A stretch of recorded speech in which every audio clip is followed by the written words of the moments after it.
The following is brought to you in part by a grant from the Foundation for White Wellbeing.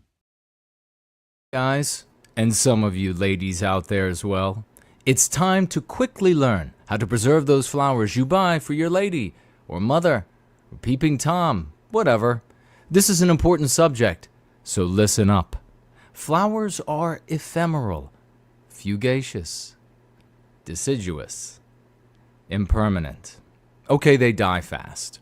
There are few things more objectionable and unsightly than the putrefying aroma and zombie-esque presentation of wilting flowers in a vase. And nothing will more certainly kill romance. Think of it this way. You see drooping flowers in a vase. She sees victims fermenting in a pool of death. And you murdered them.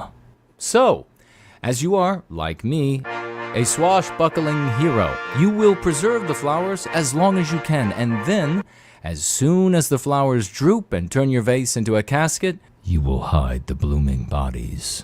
Step 1. Clean the vase. Step 2. Clean the stems. Step 3. Pour flower food into the vase, which I believe is a mixture of sugar and bleach. Yummy. Step 4.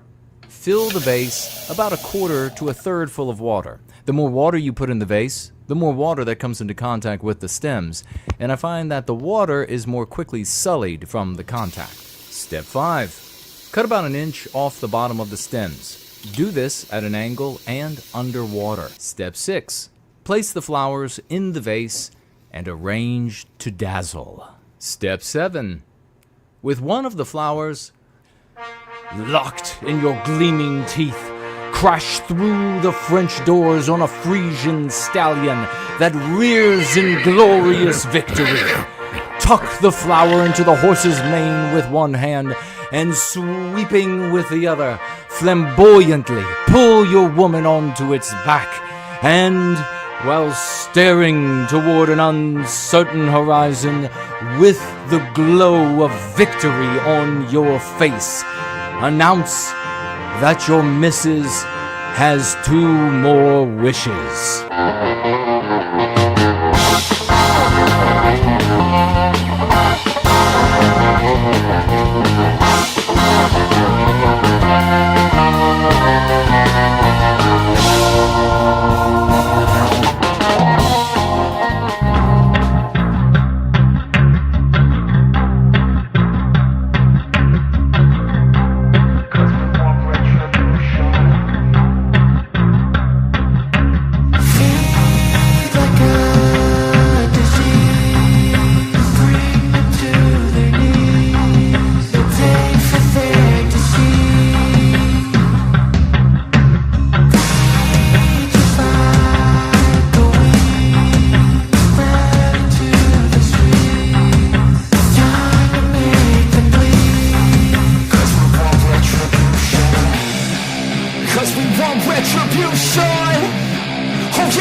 Like a disease.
trying to tear us apart.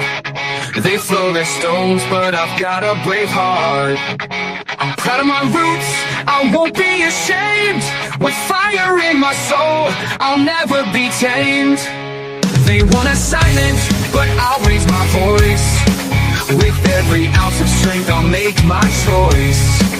No more shadow, I'll step into the light. With pride in my blood, I'll stand and fight. No white guilt, I'll carry the flame. In this fight for our honor, I'll stake my claim. With every heartbeat, I'll stand my ground. In a world of chaos, my voice will resound. They try to erase us, rewrite the past, but the strength of our heritage is built to last. I'll shout it from the rooftops, let the truth be known. With every step I take, I'm never alone. They can't take my spirit, they can't take my pride. With my brothers beside me, I'll never hide. Together we'll rise, we'll break through the night. With courage in our hearts, we'll win this fight. No white guilt, I'll carry the flame. In this fight for our honor, I'll stake my claim. With every heartbeat, I'll stand my ground. In a world of chaos, my voice will resound.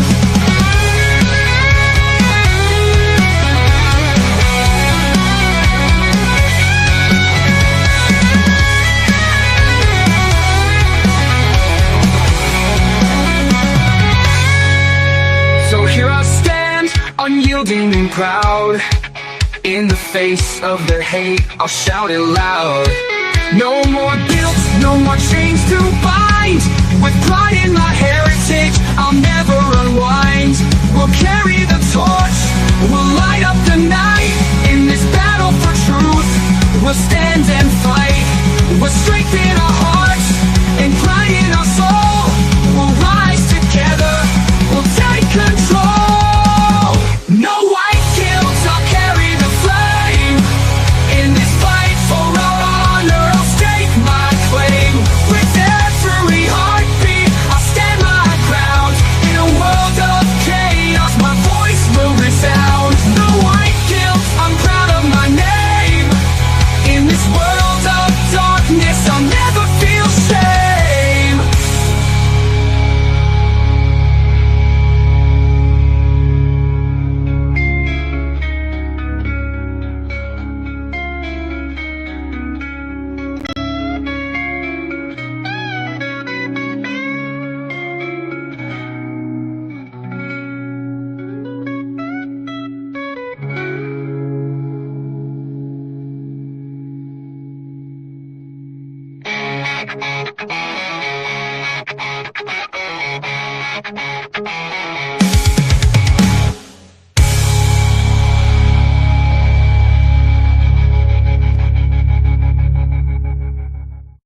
When there's nothing left but the fire in my chest and the air that fills my lungs, I'll hold my tears and trade my ears for a glimpse at kingdom come. On the other side of misery, there's a world we long to see. The strife we share will take us there to relief and sovereignty. Oh, by God, we'll have our home again. By God, we'll have our home. By blood or sweat, we'll get there yet. By God, we'll have our home. In our own towns, we're foreigners now. Our names are spat and cursed. The headline smack of another attack, not the last and not the worst. Oh, my fathers, they look down on me. I wonder what they feel to see their noble sons driven down beneath a coward's heel. Oh, my God, we'll have our home again. By God, we'll have our home.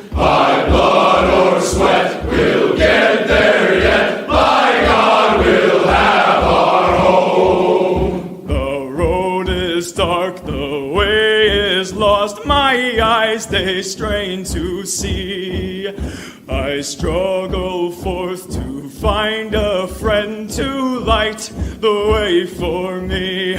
Oh, brothers, can you hear my voice, or am I all alone? If there's no fire to guide my way, then I will start my own. Oh, my God, we'll have our home again. My God, we'll have our home. By blood or sweat, we'll get there yet. By God, we'll have our home. Oh, by God, we'll have our home again. By God, we'll have our home. By blood or sweat, we'll get there yet. By God, we'll have our home. What a great Sunday to be alive, ladies and gentlemen, in service to white well-being. Featured stories today. Tucker on Fuentes. He's just an angry gay kid in Chicago, a leader of porn. Beatdowns for Enter. We'll be watching a little bit of Salty, a little bit of Dice. The Go Free lesson of the day. A prize debater, like a prize fighter, winning anti-Jew arguments for you. Does that equal power? Well, we'll talk about it in the Go Free lesson of the day. Your comments, your questions, and then there's this. Fuentes was speaking to one of his confidants. He told him that he had woken up this morning to some oral fun and that he really enjoyed it. His confidant's eyes grew wide in shock before Fuentes carried on, saying, even though it was a lot of fun, that's the last time he's sleeping with his mouth open on the train.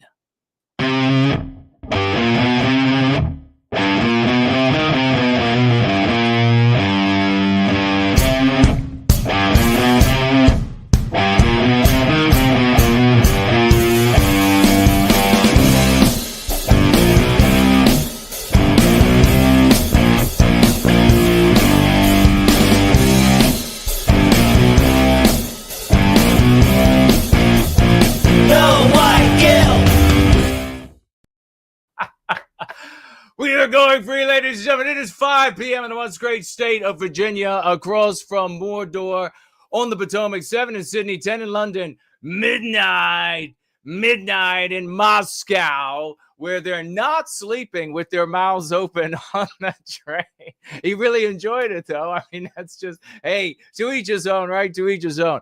If you would like to financially gift yours truly while we are here today, I would greatly appreciate it. It is such a beautiful day in service to white well-being. I am your hierarch, Jason Kuna. You can financially gift by heading down into the description on YouTube, and you'll find, as you rappel into the description, as you tunnel down, as you change through different dimensions, you'll find the app that permits cash. You'll find Subscribe Star. I'll be keeping my eye on both of those on monitors over this direction, and over this direction, I'll be keeping my eyes on the monitors of Premium Rumble, D Live, Odyssey. All are up and running. As so many pretty pictures you can financially gift there. And finally on Entropy, which is up and running, even though it was acting like it wasn't going to before we got started on this glorious Sunday. 5 p.m. What time is it where you are around planet Earth? It is 5 p.m. in the once great state of Virginia, across from Mordor on the Potomac.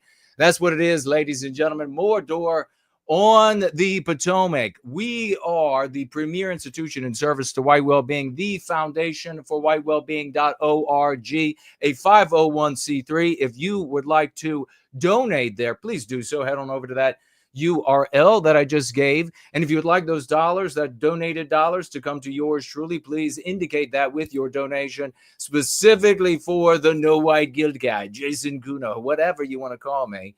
The handsome guy, the handsome man, the hierarch of the West. All of that works well, and I deeply appreciate it. You can also head on over to nowhyguild.org. Click on the financial gift tab.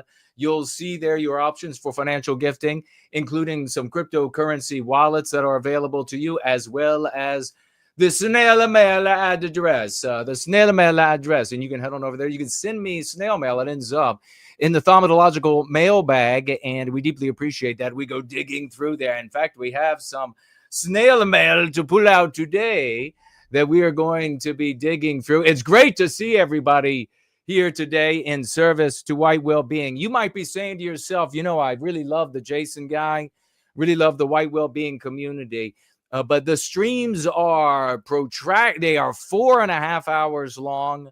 And are there clips? Why, yes.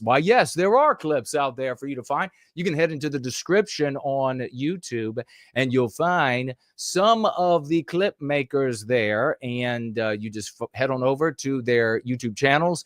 You'll find clips of the great work that we do here, the great work that those individuals are doing, and you can watch and you can promulgate. There, of course, are also on my YouTube channel many different shorter videos that teach you and tell you and introduce you to white well-being, and some of interesting things, some poetry readings that I do, and I play some little comedy bits like I shared with you here earlier from a couple of years ago, a video that I had done.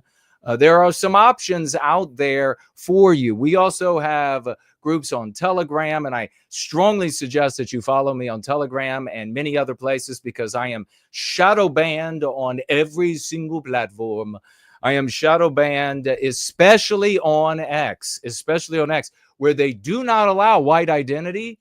They de-emphasize that. They de-boost white identity, but they boost hatred of Jews over there on X. And it does appear that we are streaming beautifully on X. If you are in the live chat over there on X, please say hello. If you have a comment that I see in time as an interesting, I will even put it up on the screen. Perhaps, potentially, I will do that. Otherwise, tag me as No White Guilt on YouTube, on Premium Rumble, on DLive, on Odyssey.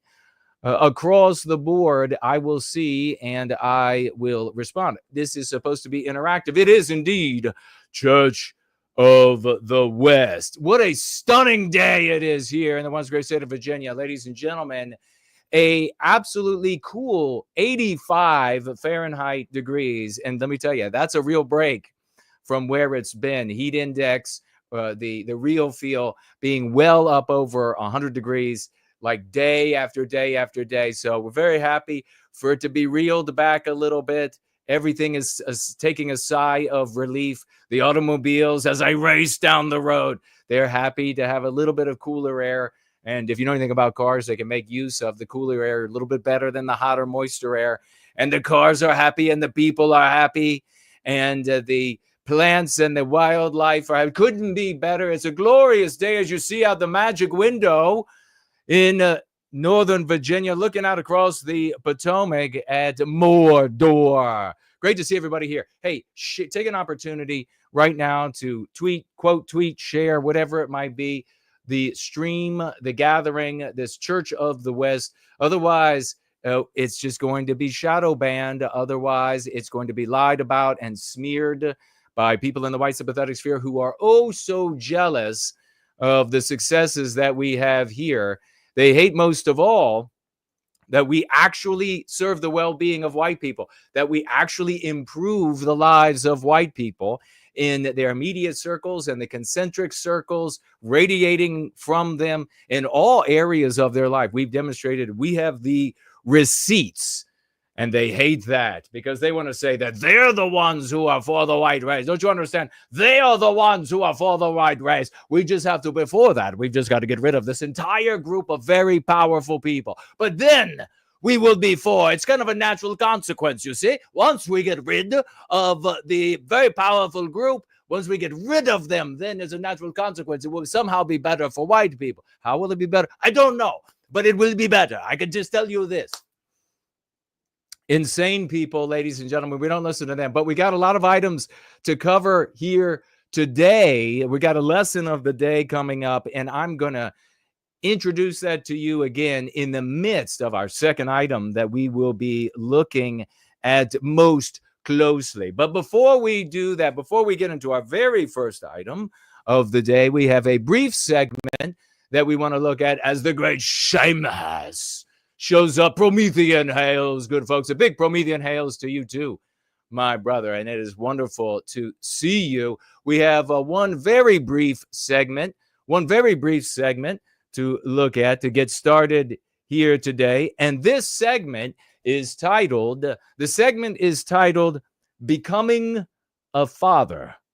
The segment is titled Becoming a Father. So let's have a look at that segment, Becoming a Father. Here we go, ladies and gentlemen. Where were you yesterday? There was nobody to cover your shift. I'm sorry, I was becoming a father yesterday. Oh, really? I'm happy for you. Boy or girl? I don't know. I'll tell you in 9 months. You're fired.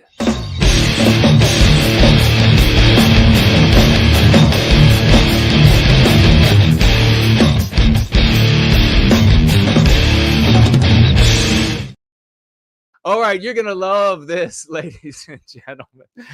I've never tried that before when I've been late for work. I've tried many excuses, but not that one. I was becoming a father. You're going to love this. What do we have? Is it here? Is it that button? What button is it? We have a button we've got to press. Not that button. It is, you're not going to believe it. Maybe you will believe it. It is this. Wow. Like this could never have been predicted. No way this could have been predicted. Wow, says libs of TikTok. Wow, Kit, how did they? It's diabolical that they circumvented what we were doing when we were banning DEI. Nobody could have ever predicted. No one could have ever predicted that if we use the names of their taking, well, they would just change the names. No one could have said that. It was unforeseeable. It was so unforeseeable, libs of TikTok, and so many others, Robbie Starbuck and others, who claim that we're pulling it down, we're taking all the credit, counterfeiting all of this victory. And wouldn't you know it, the University of Iowa admits to covering up DEI to protect government funding. Quote, there's DEI work happening. Somebody's not going to have that in their job description because of the State House. Rebranding DEI is still DEI. Defund. The cucks are unbelievable. You know what to do with yourselves, cucks. You know what to do with yourself. If you're a white person and you're still a conservative, you're practically either already a cuck or on your way to being one. Now is the time to get white positive. I have been saying for decades that you've got to call this what it is for many reasons. The most important one is calling it anti-whiteism. What it is part of the machinery that creates a people out of our deracinated race. And if we are ever going to arrest our victimization as a people for the good of everyone, of every group in our countries, we have to come together and as a people, as a Western kind, and say enough is enough. We can't continue with the abstractions. We can't keep using the vernacular, the locutions of anti-whites. If you use their terminology, you legitimize their ideology. You legitimize their immorality.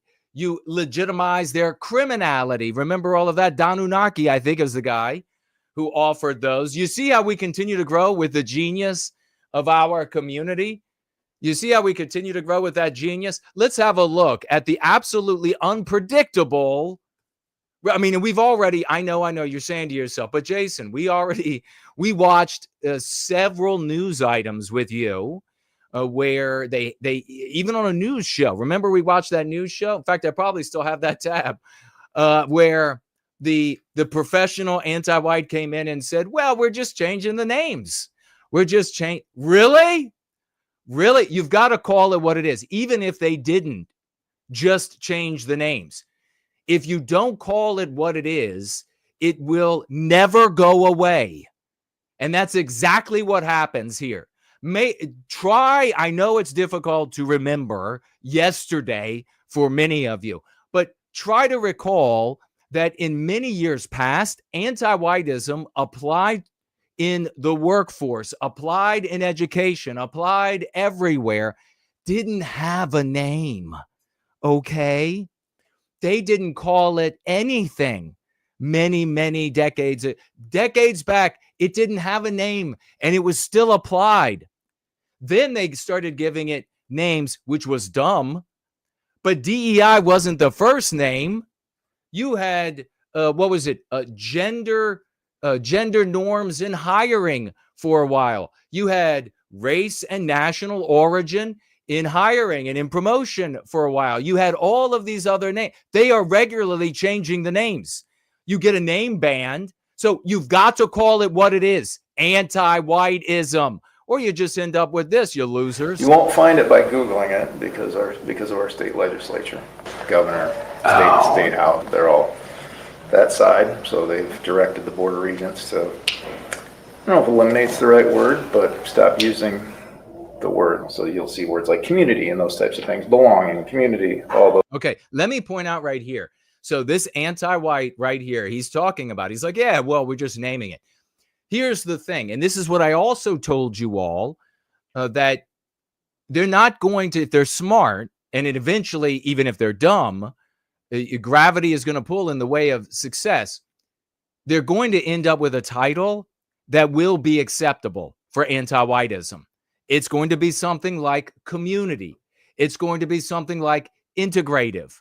It's going to be something like integrative harmony. And you're not going to be able to go in then and engender enough anger from the population. You're not going to be able to go back to that population and say, hey, now DEI is called integrative harmony. So we have to all go, you're going to find that your demands, your appeals fall on bloated, floppy, white booby ears. They're just not going to be interested in that. They're going to be like, what, integrative harmony? I don't know if that's the same thing. And you won't have your momentum anymore. And anti-whiteism will still be applied everywhere, just under the term integrative harmony at Iowa or at Nebraska or at whatever it is. You have to call it anti-white. You're so fucking jealous of me. It's sickening. You're not going to call it anti-whiteism because of how jealous you are. Stop being a bitch.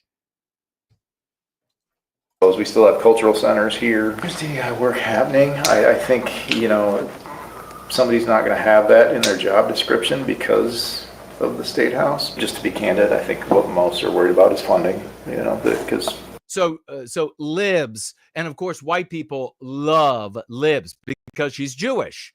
And white people just love anybody who is non-white. They just beg for them to be their leader. Boy, we'll be seeing that quite a little bit here in today's gathering. They just, anybody who's not white, they need as their leader because of the social morality of the West. It's a proof. This is not natural for a race of people. I mean, could you imagine like raccoons choosing a possum to be their leader? It's not natural for the guy. I mean, at least that would be interesting to observe. Biologically, people are like, what? The raccoons have joined together and they've chosen a leader of a completely different species? This is not natural. It is not natural. But because she's a Jew, they love her. She's non-white. It's just like the blacks. It's like the Hodge twins, the half-blacks. It's like whatever it is. They're going to love it because white people are sick. And they're sick with anti-whiteism. And it's an indication, a demonstration that they feel that our wants, our needs, our opinions are illegitimate, and they are according to the social morality of the West. So they feel I'm going to make my pains, my victimization, even if it's by way of an abstraction, legitimate by choosing a leader that will voice it who is non-white. Well, libs of TikTok, here she goes, typical conservative fashion. She shows up and she's like, hey, defund, and well, the Trump administration or whoever, if they get around to this for now, even if they went all out and they said, well, no funding for this university at all because they tried to trick us. That's not what's going to happen. Even if they did that, it would be restored in the next administration. Maybe even before, as soon as Trump became a legit lame duck, it would be restored. So What's actually going to happen? Maybe if the Trump administration gets around to it, these people will say, okay, we completely submit to that. We acquiesce. But we do have this cultural harmony advisor position that is going to be filled. Okay. All right. We do have this multicultural advisor position that's still going to be in place, and they're still going to have these jobs. Okay. The defunding won't do anything. White people, stop listening to non-white leadership, for one thing. Listen to proud, moral, white men for your leadership who are going to speak out against the victimization of our people. And I know you're going to have angst over it. I know your panties, I know your little silky thongs, both males and females out there, I'm sad to say, for the white race. I know your little silky thong is going to get in a bunch, but you're just going to have to yield to the leadership that role and those duties, and then just follow, push, support. That's all you're good for. Your decisions have sucked royally. We got much more. Who could have thought that this could happen? Anti-vilification League's in the house saying, good morning, sir. Big good morning to all of us who are at Church of the West this glorious morning in some parts of the planet as the sun rises for now in the east. But because of us, it one day will rise in the west. Savage Monday is with us over here on Premium Rumble. Good to see you. Hey, buddy. Land of the fake, home of the gay. Savage Monday says, appreciate the content, brother. Is the answer to the overarching problem simply white collectivism? Well, not that's open to a long list of definitions. So it's not just that. Other channels are a little more spurgish and problem focused. Yes, they are. Yeah. The answer is white peoplehood from a position of morality in our own story, engendered by the concepts that we use here, which create that story for the white race. No one else being harmed by the arresting of our victimization. That's the answer. Half the white population have in studies shown that they will embrace a positive white identity. Could you imagine that many white people working together? We don't even need anywhere near that amount. The reason why there has been nothing but failure on our side when it comes to our victimization for many lifetimes, many lifetimes, is because white people are not going to join in the victimization of another group for our betterment. They just won't do it. They won't. I mean, look at the world around you. Let's have a look as we look around the world to Tucker taking on one of these self-proclaimed leaders who is actually, and he proved me right. He proved me right. I took so many bows. I've been so happy about this. I've been telling people for years and years and years about the multiracialization of the anti-Jew spurging environments who have been claiming erroneously that they are the pro-white movement. I mean, you know, the ADL, it's amazing. The ADL, so many Jewish organizations out there, they should look at what we're doing and say, look at how much these so-called white nationalists, pro-white people, look at how much they actually, how much they attack and vilify the people who actually care about white people. Because we are the evidence that they just hate Jews. We are the evidence of that. If they actually cared about white people, they would love us. They would love us. They would think it, maybe they would think if they actually cared about white people, but they were sincere in their error. All right, imagine this. If they were sincere in their error, that their real focus was helping white people, and they erroneously came to this impossible conclusion that they had to get rid of Jews first for that to ever happen. Let's just say that they were sincerely wrong about this. They're not sincerely wrong, but let's say they were sincerely wrong. If they were sincerely wrong, if people like Fuentes, Nikki here, was sincerely wrong, he would look on this community, he would look on 3 decades of service, and there would be nothing but laudation. There would be nothing but praise. There would be nothing but adulation. There would be nothing but love. This is amazing. We love white people and want to do right by white people. They love white people. That's all they do. They don't have. Now, the Fuentesians and all of these other so-called, these so-called pro-white people, they would think, well, we don't think they have it exactly right. We think that you've got to get rid of Jews first, but their thing is just to focus on white people.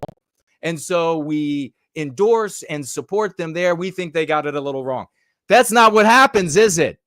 That's not what has ever happened. Jew organizations out there, are you listening? We are the evidence that all of these so-called pro-white groups, that they don't care about white people. They just hate you. And I can confirm, they just hate you. They don't care about white people. That's just a pretext to hate you. That's the reality. You show up, as I have for decades, saying that we are going to be serving white well-being. We're going to be opposing all anti-whites, irrespective of birth. And what do they say to you? No. You show up and you say, look at all of the successes. And we got an epic testimonial from an epic human being, Dallas Malloy, that we're going to be taking a look at by way of the great authorship in journalism of Cindy Bin. And we're going to be taking a look at that maybe sooner than later in our gathering today. As we look into this, I got to say, I love it. I love this. I'm not a friend of Tucker, but this I love, I got to say. But the bottom line is, you show up and you're like, well, we oppose all anti-whites. We're just focused on white people. No, you aren't allowed to do that.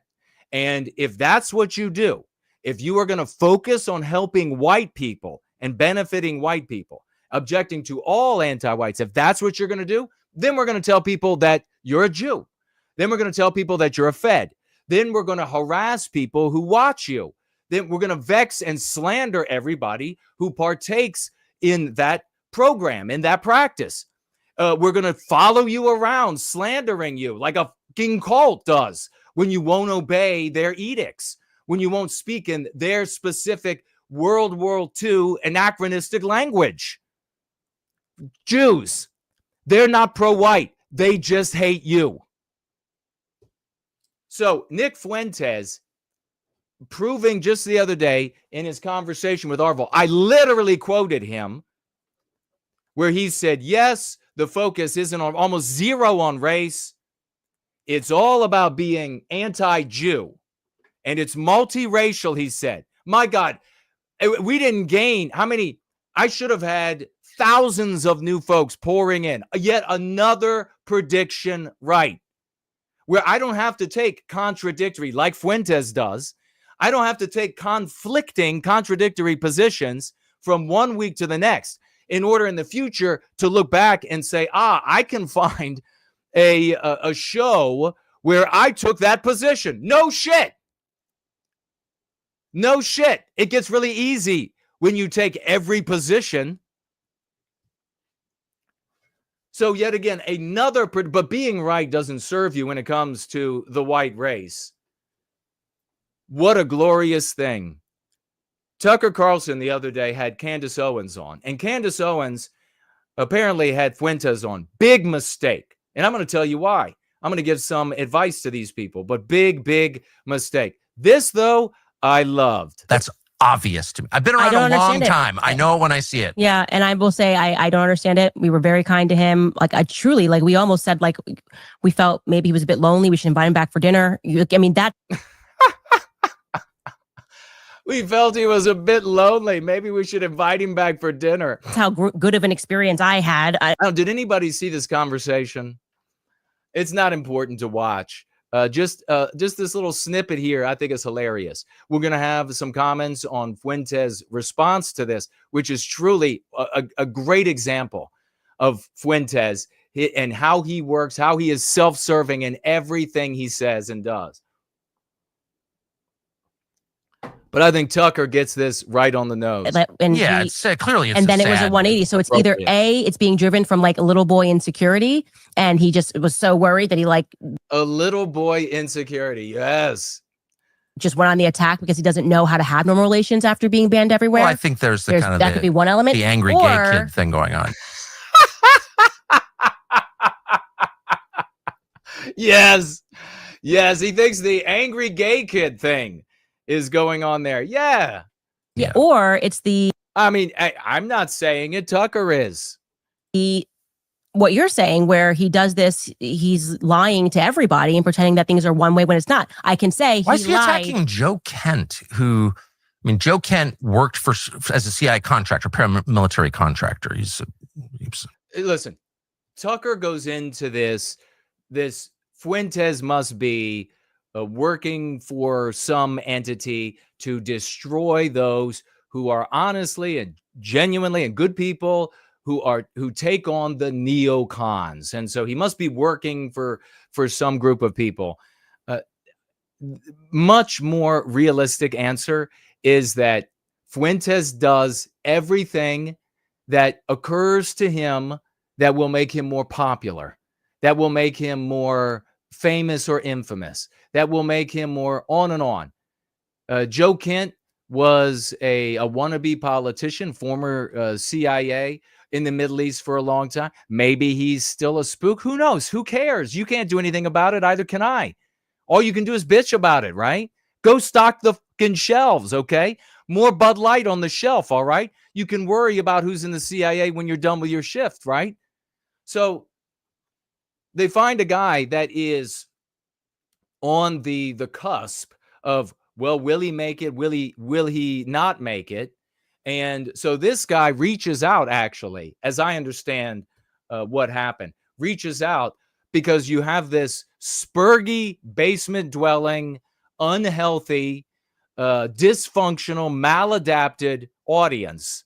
And this guy and his campaign manager, they think, hey, you could maybe get some support. They could go hand out leaflets, right? I mean, yes, they live in their basements, and yes, they're dysfunctional, but they can still hand out signs.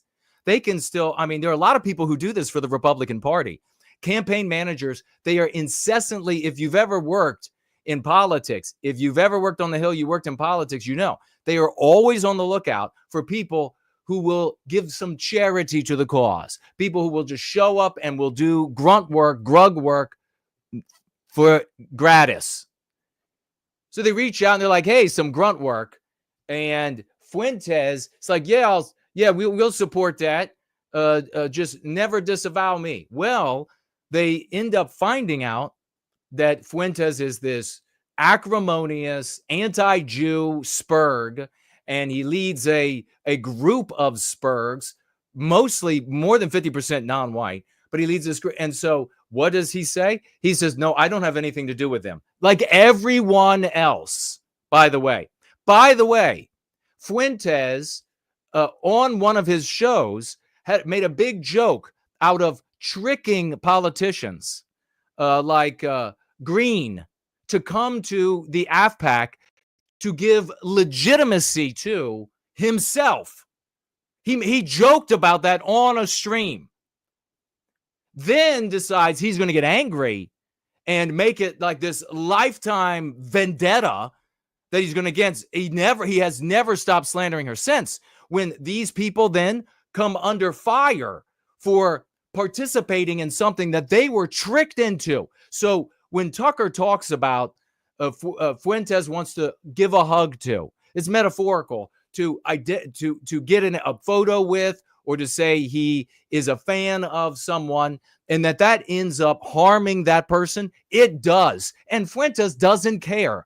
Remember how absolutely angry I was when that little shit knew that he would damage Donald Trump by going to dinner with him, and he went anyhow.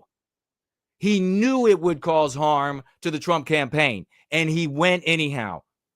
He did that, and what could have resulted in harm to millions of Americans, including you and me, and millions more around the world, for himself. He sacrificed all of us. He put us all on the line for his own fame so he could be at the dinner with Donald Trump. That's what that little shit did. And so that's what he did with MTG and so many others. He tricked them into and admitted this on a show, laughed about it. It was he said we were just using them, he said on the show. Then it becomes a lifetime vendetta. So going back to Joe Kent finds out who they are. And I'm no fan of Joe Kent. I don't even give a shit. I'm no fan. The more system oriented they are or seem to be or present to be, the less I like them. But this is just the facts. He turns around and says, oh, no, got nothing to do with them. Then Fuentes decides, oh, now we're going to go to war against Joe Kent. And in true Fuentes fashion, when Joe Kent loses, Fuentes takes credit for the loss of Joe Kent with zero evidence of how he and his dysfunctional community effectuated that outcome. Zero evidence. Not, we're going to do A, B, C. Here's the evidence of A, B, and C. Here's the polling before we did A, B, and C. And here is the loss. It's just now he hates Joe Kent and his band of dysfunctional turds. They hate Joe Kent as well. They're not even voting where Joe Kent is running. Joe Kent loses. They take credit for it like it was some great achievement of ours. But I disagree with Tucker here that it has to be some sort of... Now, there could absolutely be people behind the scenes feeding Fuentes and ultimately directing the kind of arguments that he's going to make and who's he's going to appear with and on and on. That could be going on. But you don't have to have like some shadowy force behind the scenes to understand an uppity little shit who is advocating for himself 24/7. In the U.S. military for years fighting our neocon wars. And his wife was killed in Syria in one of those wars. Joe Kent is the single most sincere critic, and I would say the one with the most credibility in the United States to say this foreign policy is bad. It killed my wife. I was a part of it. Joe Kent is actually someone the CIA doesn't like at all because he understands how it operates. And for Nick Fuentes, who's like some child from Chicago, to go after him specifically, one congressional seat in Washington State. I think this is also, Tucker, if you're hearing my voice, I'm sure you're not, right? Who the hell am I to you, yacht boy? But if you're hearing my voice, don't do this. Don't go into a debate about who these specific targets are, because the evidence is totally immaterial to the Fuentesians. He'll be able to claim anything he wants. So don't bother doing this. Dismiss him like you're doing here. I think you're calling him an angry gay kid from Chicago. Dismiss him like that and just move on. And I'll random. Tell you why more so, I guess, in a second. It's not random, though. It's the opposite of random. Joe Kent was number one on the list of people they wanted to knock off, people who believe in our neocon foreign policy. They wanted Joe Kent out because he could stand up and say, I actually know. I've got the receipts. My wife was killed in Syria. You had to take that guy out. And Nick Fuentes, this child, this weird little gay kid in his basement in Chicago, is participating in a super PAC to bump off Joe Kent. Like, I've been around this my whole life. I know what that is. It's just an organized effort. Yeah. And he also did the thing that David Duke always did. including to me, which is be like, oh, yeah, it's my friend. And everyone's like, oh, Tucker Carlson's been endorsed by David Duke.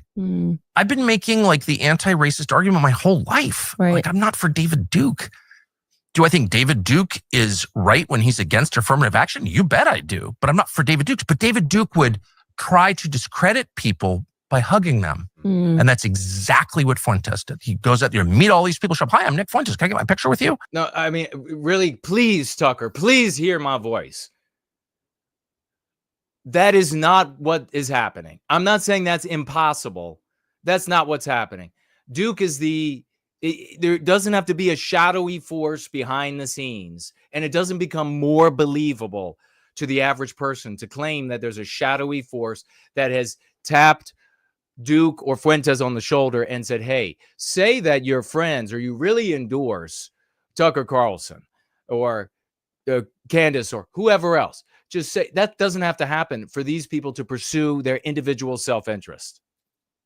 That's a campaign. Tucker, I have been in the white sympathetic sphere for 3 decades. I know what I'm talking about. To destroy credible voices on the right. And Fuentes is part of it. And I know I'm inviting. And for that matter, Tucker, I don't like most of your positions. And I know that you don't know who I am. I'm sure that you don't like me. So because I care about white people and ending our victimization as a people. And I know that you've said that you're not a race guy. You don't want to talk. You don't want to invest in race. Okay, we disagree. I'm not hugging you. So if you'd like to have a conversation sometime, we can set that table as well. So everybody will know that you're just having an unbiased conversation with somebody who you agree very, very little with about white sympathetic sphere and what's actually going on. Endless trouble by saying this because, this is a kid with a lot of spare time, but it's just a fact. And I've seen it a lot. Yeah. And I, you can believe me or not, but I know what I'm talking about. I can confirm he's dishonest. I mean, so it's like you use that as your, like, I could not determine what his motives were. And I said, you know what? I don't have time for this. His motives are him.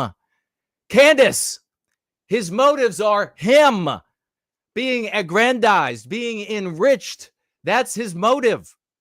I gave you a fair chance, gave you a fair shake, and you are a fundamentally dishonest human being. There was no reason to do it. If he had not, he is more than intelligent enough to know that, and he's said many times, the Jews aren't going anywhere.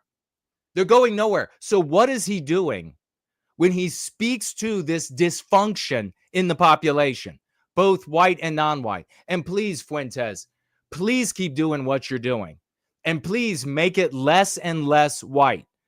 I will handle the white positivity, the pro-white. I will handle that. You handle the multiracial anti-Jew. Just get rid of, as you were talking about with Aarvoll, get rid of any focus that's left on race, on the white race at least. Done that show and screamed and yelled.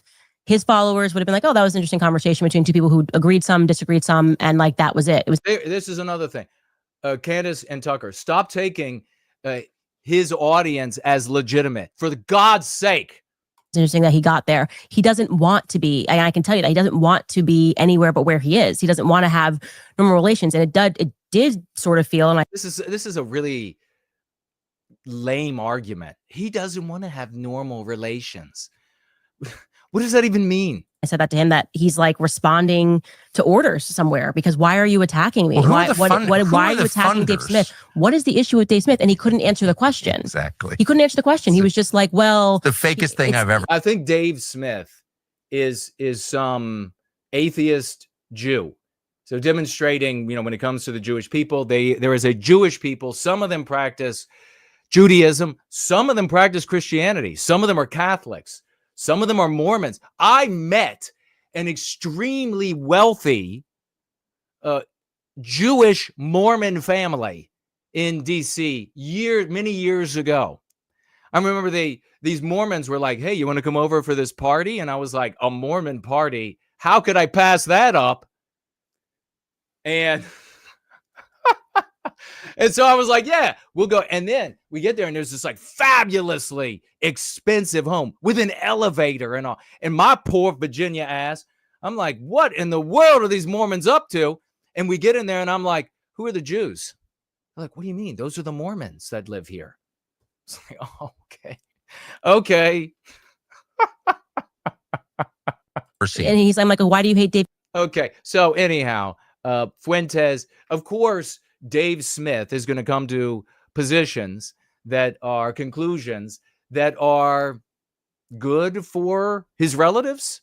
What a surprise, right? I don't care as long as he's not anti-white.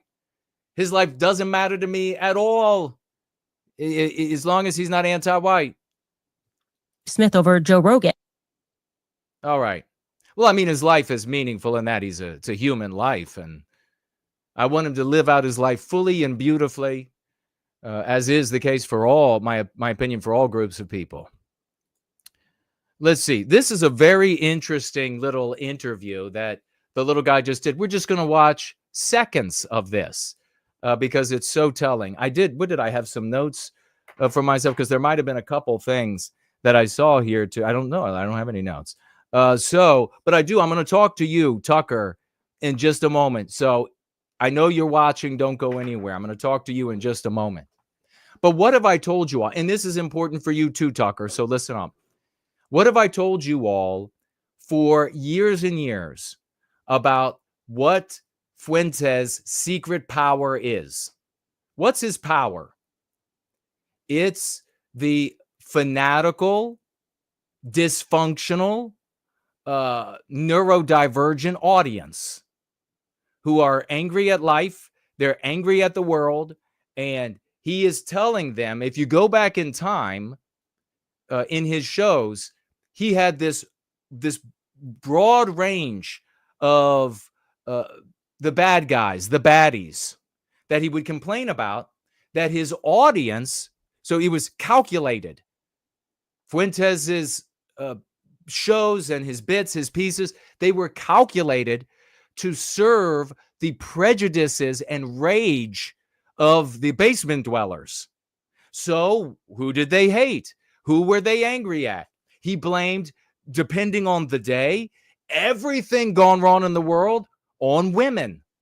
The next day, everything gone wrong in the world on boomers.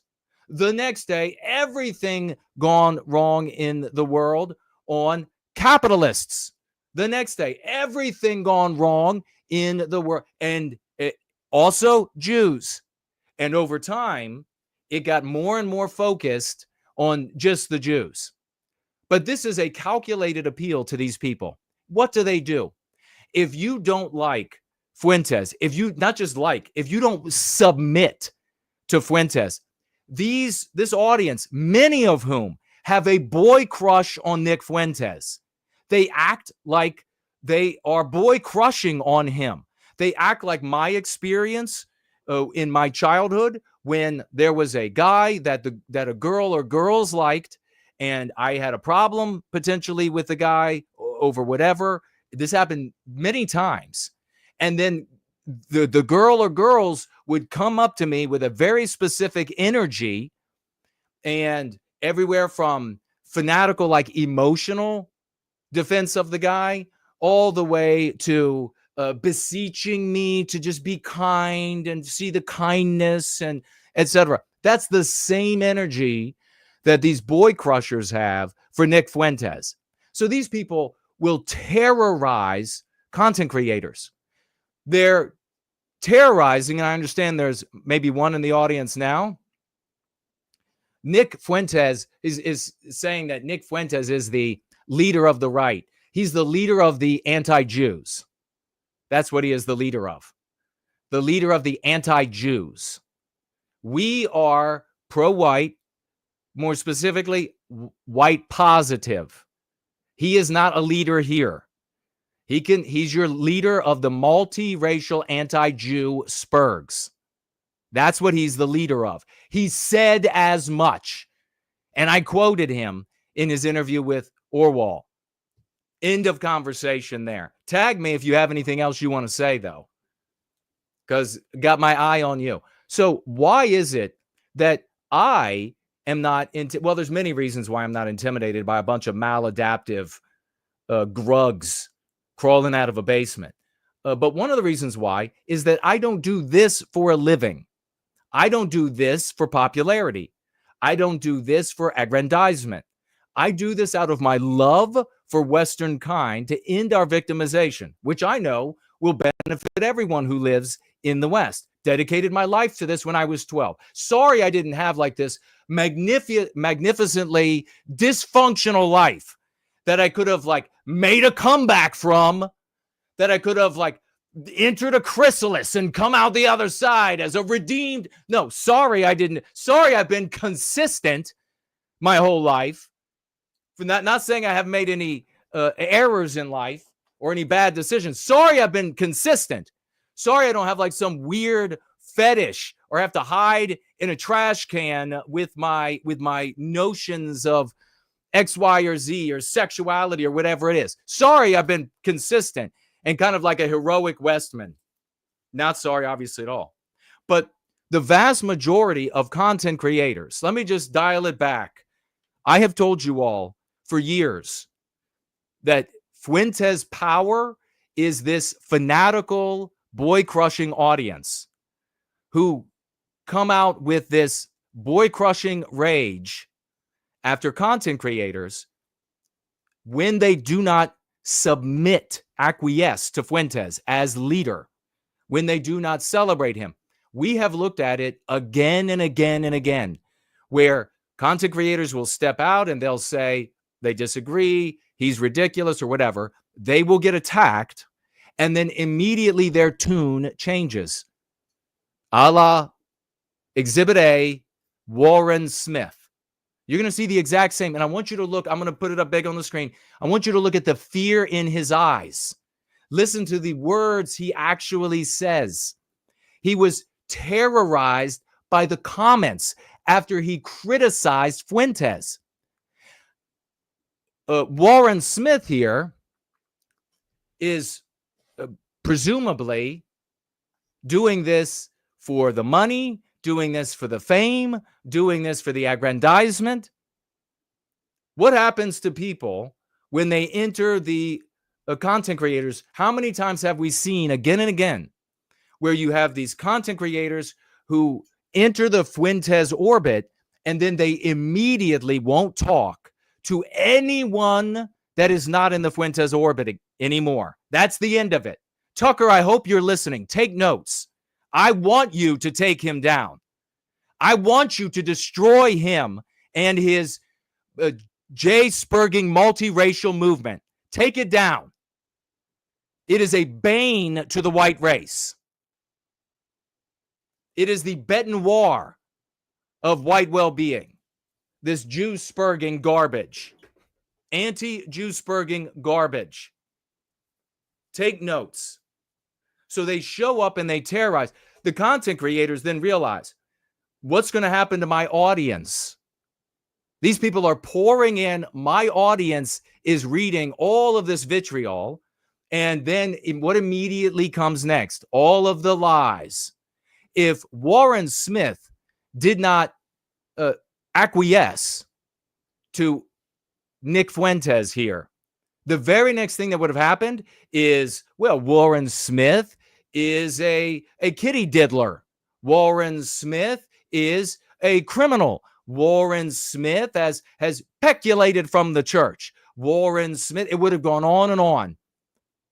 And this guy would have watched his popularity, his likability, etc., tank. So because he needs that audience, at a minimum, he has got to placate Fuentes and his followers. He has got to, and then maybe he wants to propitiate them as well. Maybe his audience will grow. And we see that with so many. Look at Lily Gaddis. For the love of God, they slandered the ever-living shit out of her as everything imaginable under the sun. And she just took the abuse. She opened her mouth for the abuse and remained a fervent Fuentes supporter despite the endless abuse because she wanted the crumbs. She wanted the audience to grow. That's what this is about. I want you to pay close attention to this guy.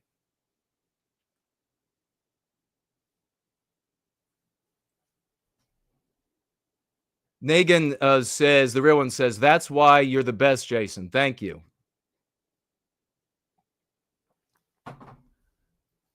I appreciate it. Yeah, if you are one of Fuentes's boy crushers, then please tag me. I want to hear your actual arguments. Like every time you all show up boy crushing on Fuentes, we ask, what has he done for the well-being of white people? And you all never have an answer because he's done nothing. Claiming that he has made talking about getting rid of all the Jews more popular in the refuse of society is not only preposterous, but it is also of no value. It doesn't matter at all. Years ago, memory just came back. I had an HVAC guy come to the house many years ago, and the guy, non-white guy, and that guy out of nowhere started talking about the Jews out of nowhere. Like, since I was a white guy, I was going to be like, yeah. And I said, I care about white people. What are you talking about?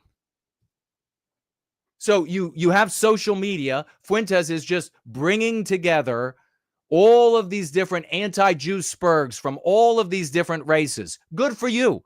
You're not going to move the Overton window in the normal population to hating Jews. It's not happening. You're never getting rid of Jews in your lifetime. So, but go right ahead and tell me. Go right ahead and tell me what he's done for the well-being of white people. Zero. In fact, what he's done is we've seen white guys in his community get kicked out of school. We've seen white guys in his community get punished for expressing these views that he shares, which he is able to use his little boy charm and the claim that he's a Mexican to circumvent the victimization for being an anti-Jew charged as a white supremacist. But watch, I want you to pay close attention here. Proof of everything I say, that the power is this audience of boy crushers. Now, it's important to note, this is literally the opening of the stream. This isn't cut into like 5 minutes into it. You know, normally when you have somebody on your stream, when you're not terrified of their audience, ruining your reputation and the size of your audience and the growth of your audience, when you're not terrified, you're like, hey, I'm here with blah, blah, blah. We're going to be talking about whatever. How are you doing today? Yeah, that's how a stream starts normally. Oh, but when you're terrified of your guest's audience, you just immediately get into self-flagellation. Oh, pay close attention to this. I think we're good. All right. So I would begin with, I will apologize for one point that I was definitely wrong about in that video. When Candace starts to ask you about who's had an impact on what's going on right now, she's crediting Dave Smith, and I do think Dave Smith has had a big impact. But I did not. I was underestimating your size. Look at the fear on this guy. He's fiddling with things. He's looking off to the side. He completely dodges a normal opening to a stream. He's like, okay, we're live. I just want to apologize. Please, God in heaven, please. Now, I got to tell you, over the course of this conversation, Warren Smith sounds a lot more in tune with white well-being, because he talks about being discriminated against for being white at university. And he talks about how he thinks that's wrong. What's happening, though, for him? A natural direction would be white well-being. Yes, it's wrong to discriminate against white people on the basis of our birth. White well-being would be a natural outcome for what he experienced and his exploration of what's going on in society. But what's happening instead? He is being subjugated by the multiracial anti-Jew movement by way of Nick Fuentes and his boy-crushing followers. That's what's happening. You can see the absolute terror on this kid. Terrorized. And he said, I was underestimating your size. No, you're not. He's really a little guy. He's this little he's exiguous, Warren. But he's said, I totally underestimate your size. Over the course, he attempts to win Fuentes and his followers, more importantly, the followers, over by saying that several times, Fuentes is on the verge of great power. He's on the verge of great power. That's not real. Warren is scared. Listen to the next couple sentences, then we'll move on. And what caused me to realize that was the response to that video. So it's potentially that I do think I did a slightly lazy job on it. But the comments, I've never seen anything like that. The comments. I've never seen anything like that. You can watch the totality of this on your own. We got to keep it moving along. But proof of what I say, once again, Jason Kuna is right, demonstrating that right on screen. And then Fuentes gets to come in there and play that he's magnanimous. And this entire conversation, if you watch it, pay attention to how self-serving and convenient all of Fuentes' statements are. Now he can be a little bit more kind to this Warren guy. Yeah, I see where you're coming from. I see where you're going. Now that you have submitted to this orbit for fear of your audience. He's not the last one. I really got to show this. This little charmer right here, Robin.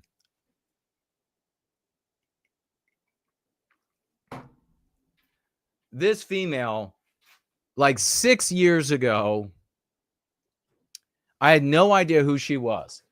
I was on a show and a guy that hosted a show wanted to have her on. And she said, absolutely no way would she appear with no white guilt. And what was the reasoning that I was told? That I am too aggressively masculine. This woman is supposed to be an Orthodox Christian. I hope she's changed. Not from orthodoxy, but in her opinion about aggressive masculinity. She's also into something like called esoteric motherhood. You know, maybe she heard one of my rants on females not having magical powers and able to commune with the gods and therefore tell men what to do. Maybe she got upset about that. But nevertheless, never spoke to her, didn't know who she was, wouldn't appear with me because the no white guilt guy is too aggressively masculine, says the Orthodox Christian Robin here. But who is she a fan of? Oh, the exiguous Fuentes. Doesn't like the aggressively masculine guy, but a big supporter of the opposite of that, Fuentes. Here she goes on complimenting him, glazing him as she says, as someone who's been aware of watching Nick since around 2017. So she's been a big supporter of his for some time, I guess.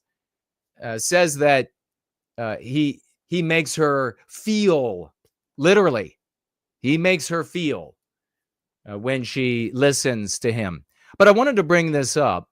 Don't bother this girl, by the way. Don't look her up and bother her. I just wanted to share the story when I saw this.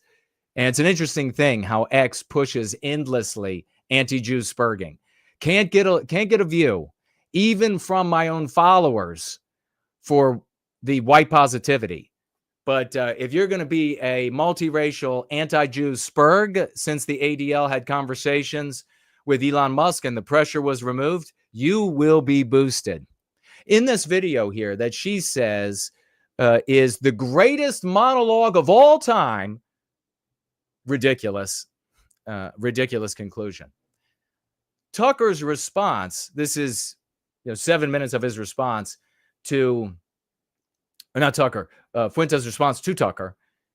In this response for 7 minutes, we're not going to watch it. We're going to keep moving. You can watch it on your own. The entire thing is Fuentes passionately burning down Tucker because Fuentes is a real American. He is one of those working class Americans, one of those from the street Americans, one of those maybe on the poorer side. His whole family, he just rails against the silver-spooned Tucker Carlson. He rails against him and says, well, Fuentes, he is just a working class. His father worked a toll booth and his grandmother killed herself or got a loan from the mom, just all this other kind of shit.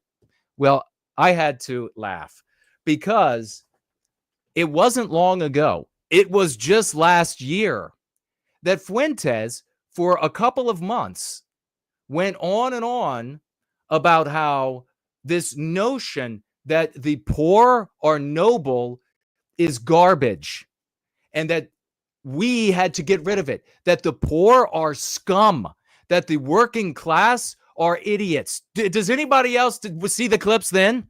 That was just last year. He said, we've got to all celebrate the wealthy. We've got to all celebrate the most powerful, the people with the biggest achievements and the most dollars. The working class are garbage. This little shit will say anything he has to say that's convenient and serves him. And his audience, they don't give a shit how antithetical it is to what he said last week, last month, last year. He went on for months about this, how the poor are garbage. The working class are idiots and garbage. For months he did this. And his rebuttal that Robin here thinks is the greatest monologue of all time is him saying that he's got value because he's working class. He's a real American. Give me a fucking break, you little shit. Listen, I know you can manipulate all of these maladaptive tards in your audience, but you cannot manipulate people who are intelligent, people who have a decent memory, people who have integrity, people who don't have to fear being shut down by your boy crushers. End of that. Now, Tucker, I've got something that I got to say to you, and this speaks mildly to the lesson of the day, but we'll just go right to Tucker and to Candace. Do not talk about Fuentes.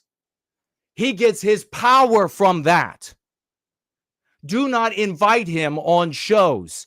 He gets his power from that.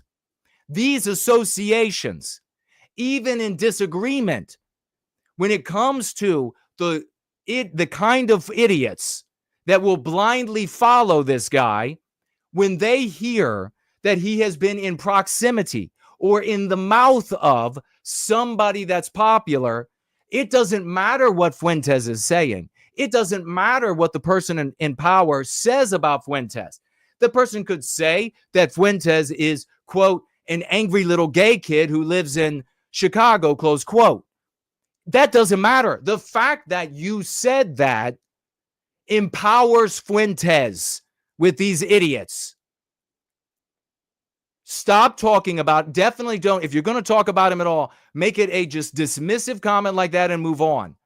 Do not have him on your shows, Candace Owens style. Do not fall for he just wants to have a conversation. He just wants to be understood. He's just all of these things that he has said that have been so contradictory, so objectionable, so slanderous. That was all just for entertainment. Why won't you just give him a chance to have a talk? Why won't you just, are you afraid? Do not fall for that. It's an obvious trick. Shit. Here's the bottom line, Tucker, and everybody else. Here's the bottom line. You could have this guy on for a debate.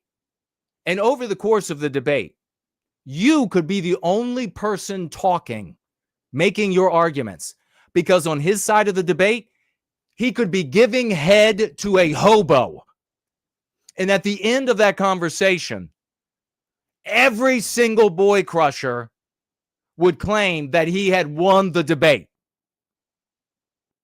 Do not do this anymore. Do not fall for this shit anymore. Do not capitulate to the pressure of the garbage basement scum. This guy and this movement, until he comes out and openly says that it is not a pro-white movement, he makes no claim to caring about white people. It's all about being anti-Jew. Until he does that, this guy is the bête noire of white well-being, because they are going around absorbing, true to form for anti-Jew spurgs, people who have concern for white well-being, and then forcing them to capitulate and pledge fealty to this, quote, I'm a Mexican clown. More power to him to make all the money off these idiots that he wants, to get all the popularity that he wants. Stay in your lane. You're an anti-Jew spurg. Stay in your lane. When he says he doesn't want to live around blacks, that's not an argument for the white race. He is a little clown in Chicago who doesn't want to live around blacks. That's all there is to it. When white people out there who claim to be for white people, they're white sympathetic in some way, when they say they want to live in an all-white town or whatever it is, they want to be able to live someplace where it's all white norms. Good for your selfish ass. Fuentes is just as selfish as them. They're not doing anything for you in your town. They are not empowering you at all. Having a selfishly individualistic wish list is not a program to recapture our destiny and put an end to our victimization. Fuentes saying he doesn't want to live around blacks. He doesn't want to have to live in a society with Jews. Great wish list, buddy. That has nothing to do with the well-being of white people. Candace Owens, anybody else that could listen to this, that could hear this and hear these admonishments, stop falling for it. His audience is going to slander you no matter what. If you want the slandering to end, if you want the erosion of your audiences to end that is being effectuated by these boy crushers, then talking with and about Fuentes is not going to do it. You're going to have to look for another angle, and I'm not going to spell it out for you. You're going to have to look for another angle if you want that to end. If he's becoming a problem for enough content creators out there, it's either going to be submit to a bunch of basement-dwelling boy crushers and their poster, almost like 1980s hairband style, their poster-covered wall of Nicholas J. Fuentes. If you don't want to submit to that, then you're going to have to go about this another way, because they're going to continue coming after you and slandering you and making up lies about you until you submit to Fuentes, their crush, or you do something else. I'm tired of talking about it. I'm delighted, and I thought it was hilarious that Tucker came out there and snidely dismissed him. But at the same time, all of these conversations, you have Aarvoll, we're going to be talking about him in a minute, and owning Fuentes as leader. Unreal. Aarvoll, who says he's building communities for white people, owns Fuentes as the leader of white people? Are you, what the fuck? Sick and tired of it. This guy goes on, a great example. This guy goes on, has a debate with Dinesh D'Souza weeks ago was obliterated by Dinesh D'Souza. Not even close. Not even close. The totality of the internet, all of these boy crushers saying that Fuentes won.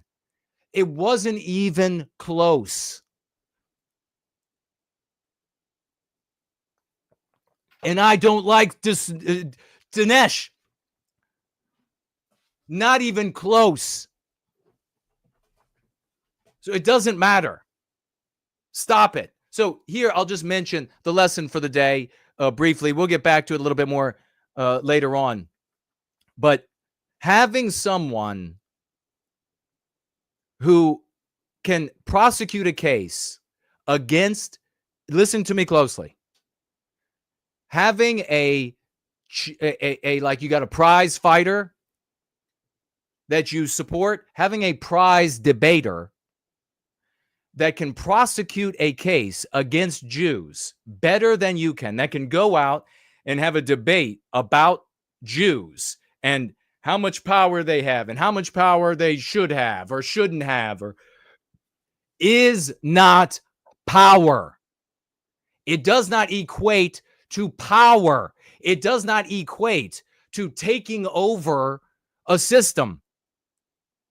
You could have, conceivably, you could have, for argument's sake, you could build a robot, a cyborg, that could win any argument on any subject and stick him out in the world and have him go on show after show after show, winning every single argument. You want to know how easy it will be for AI to be able to defeat a human in argumentation in the very near future, as easy as it is for them to crush us in chess. So you could have an AI cyborg go out into the world and defeat every single television host, thinker, academic, etc. in debate. There won't be some sort of mystical moment of power that accrues to the cyborg as a consequence. Do you know why that is? No, you don't. Because so many of the Fuentes supporters think that winning in a debate is the equivalent of power.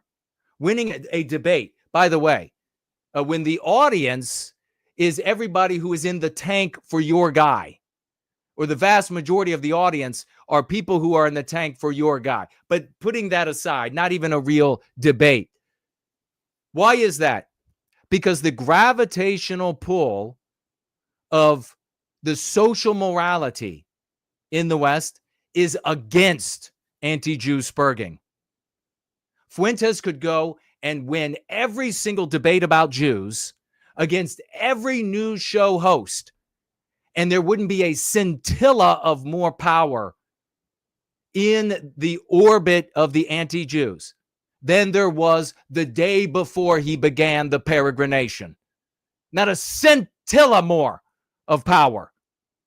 Winning, having a prize debater win arguments about Jews does not equate to power. And you can see this right here in this Robin character. I hope she decides to go right and decides that aggressive masculinity at a white, full-blooded white man is not something that one should shy away from or not have something to do with.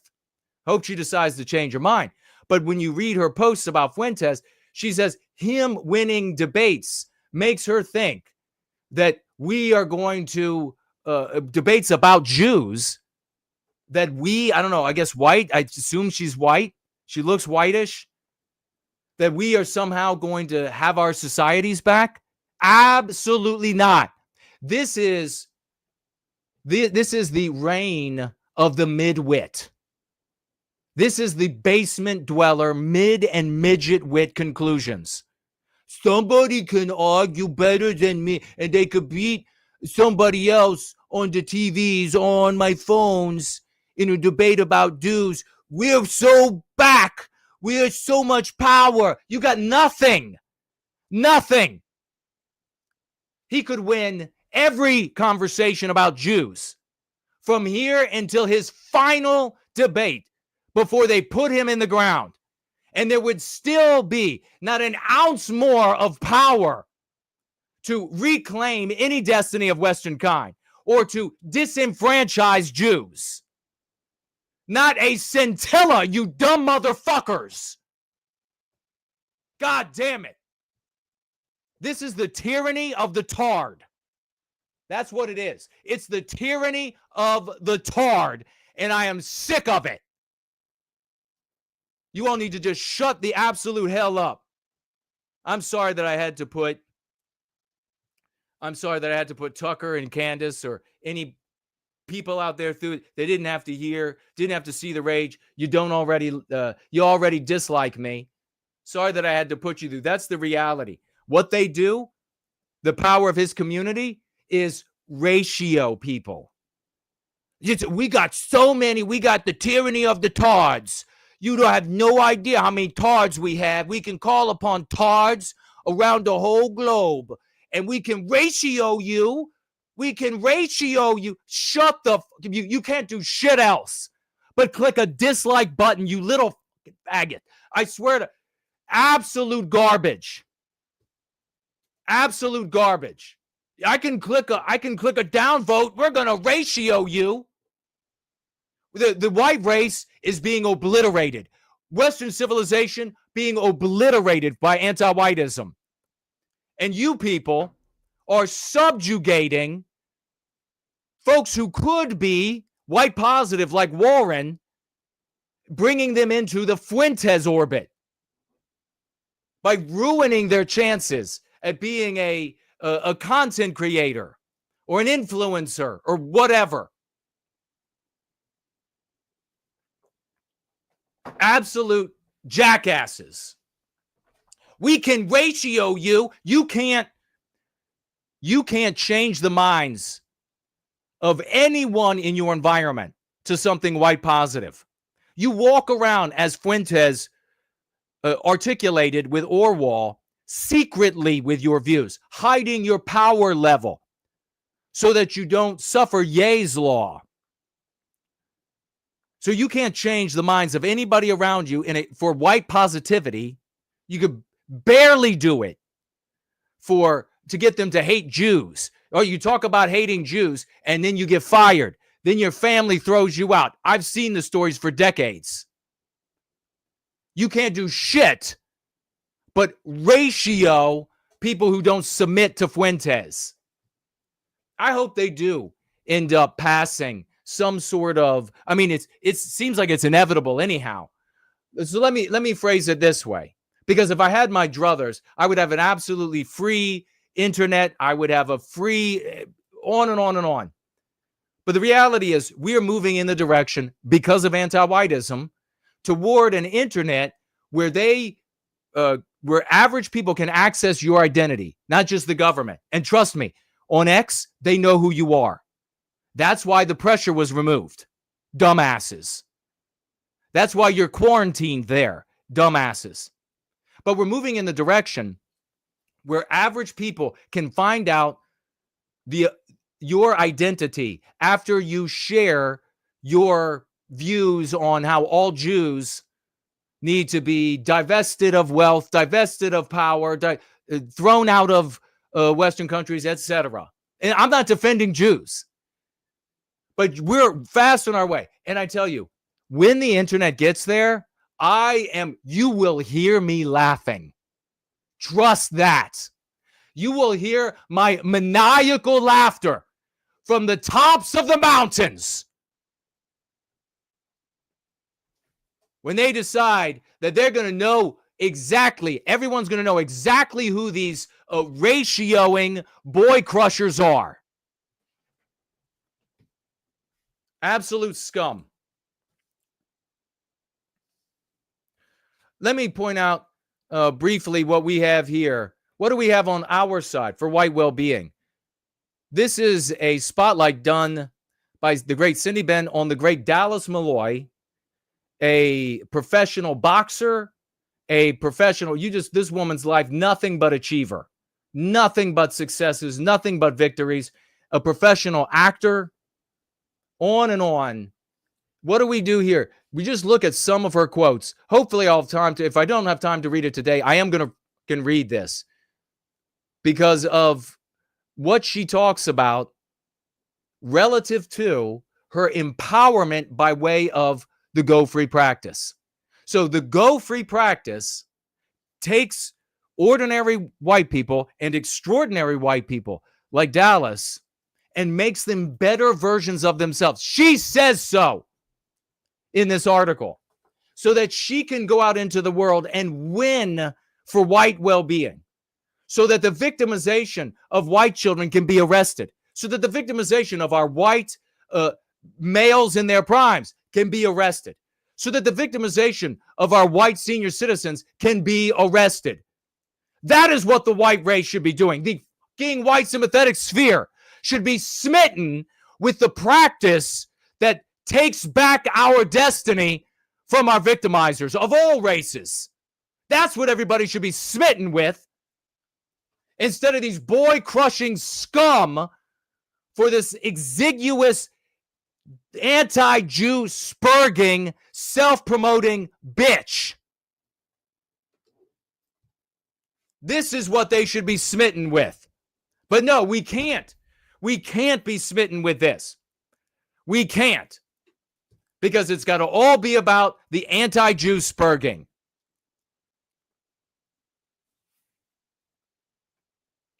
Unbelievable. Beautiful. Everything she's written here is, unfortunately, I got to keep it moving along because we've already crossed so much time, important time, that we needed to address these things.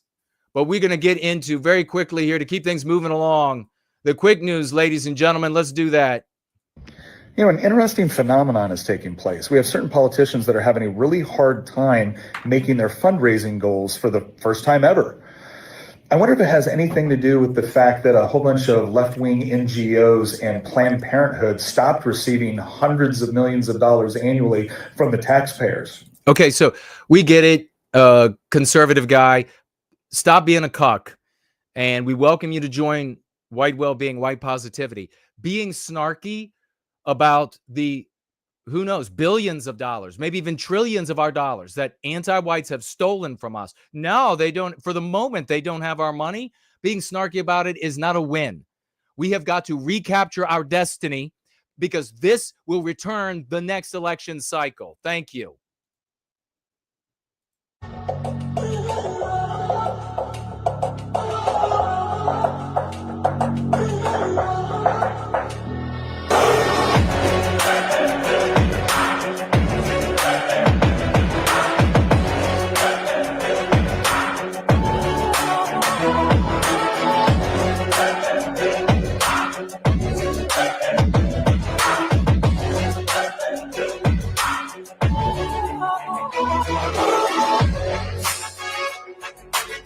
Give it up for Stop, anti-whiteism. Big salutes there. And I see we have some of these midget-sticked and midget-witted anti-Jew losers, and with their argument, oh, he's a Cohen. He's a Cohen. You need to look up the German name, Kuna, and see how related it is to King, bitch. I know you wish I were a Jew. You all are always wishing all the time that I'm a Jew, and I think it's because of that practice.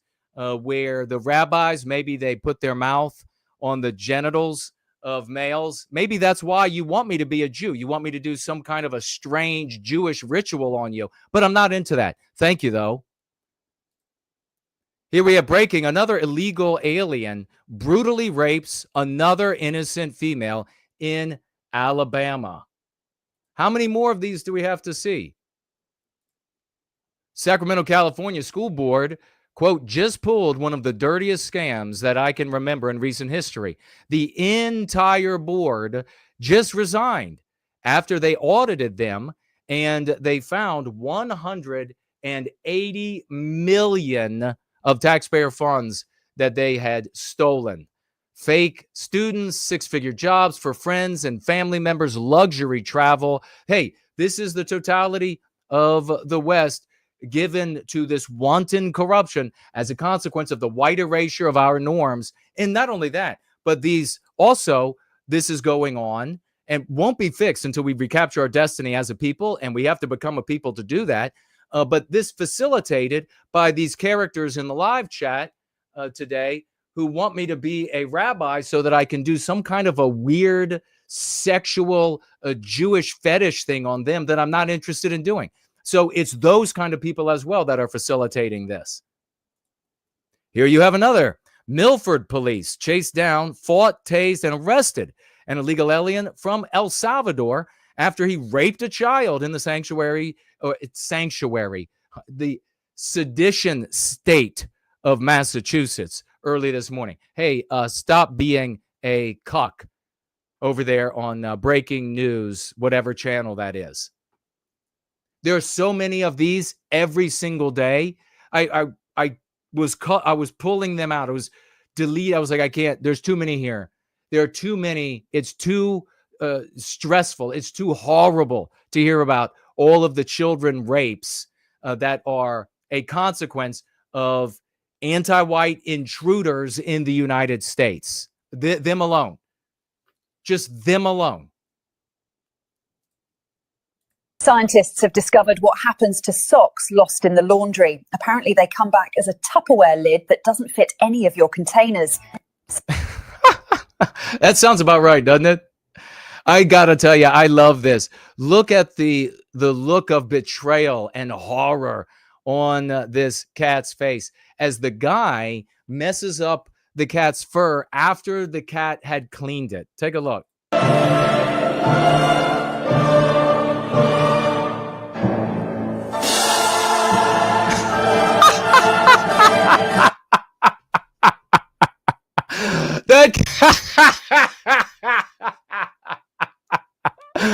Look at the cat's face.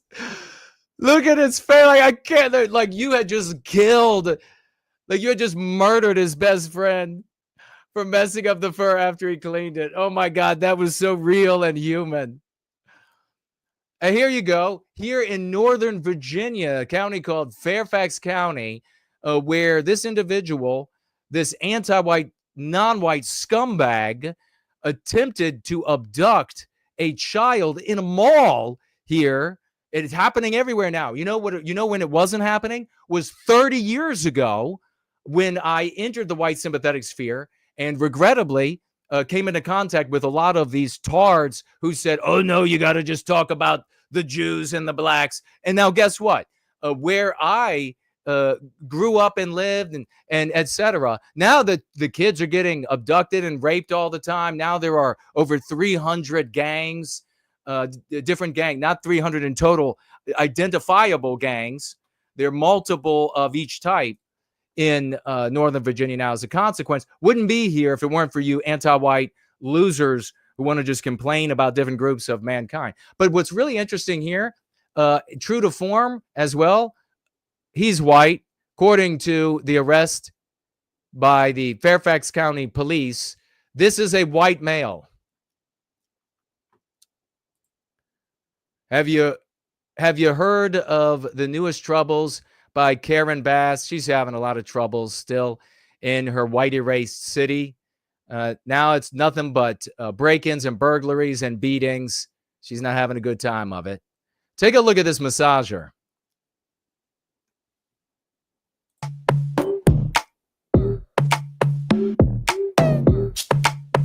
Look at this. Look at that.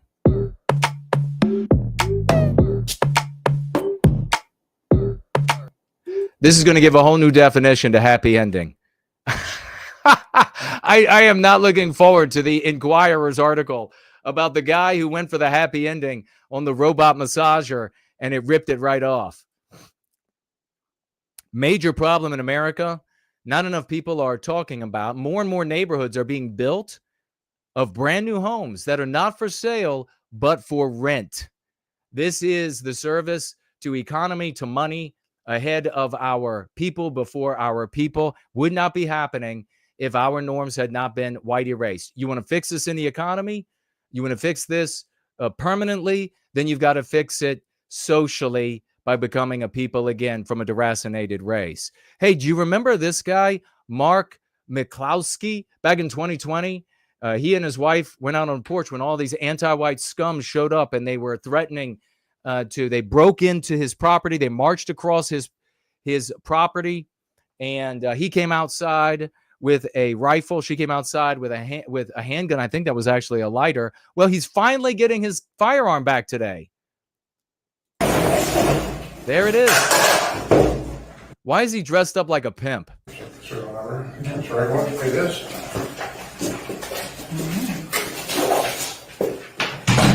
Finally got the gun back. How about this? Females, they should totally be in charge. They should totally be boss babes. They should. I don't even know about the voting. They make such good when they come under stress. The little reason and logic that they have evaporates in the morning sun, it seems. How many times do we have to see these videos, these videos of where they go out in the woods, or they're in whatever sort of Pilates studio or whatever, and the way they handle stress is to scream into the nothing.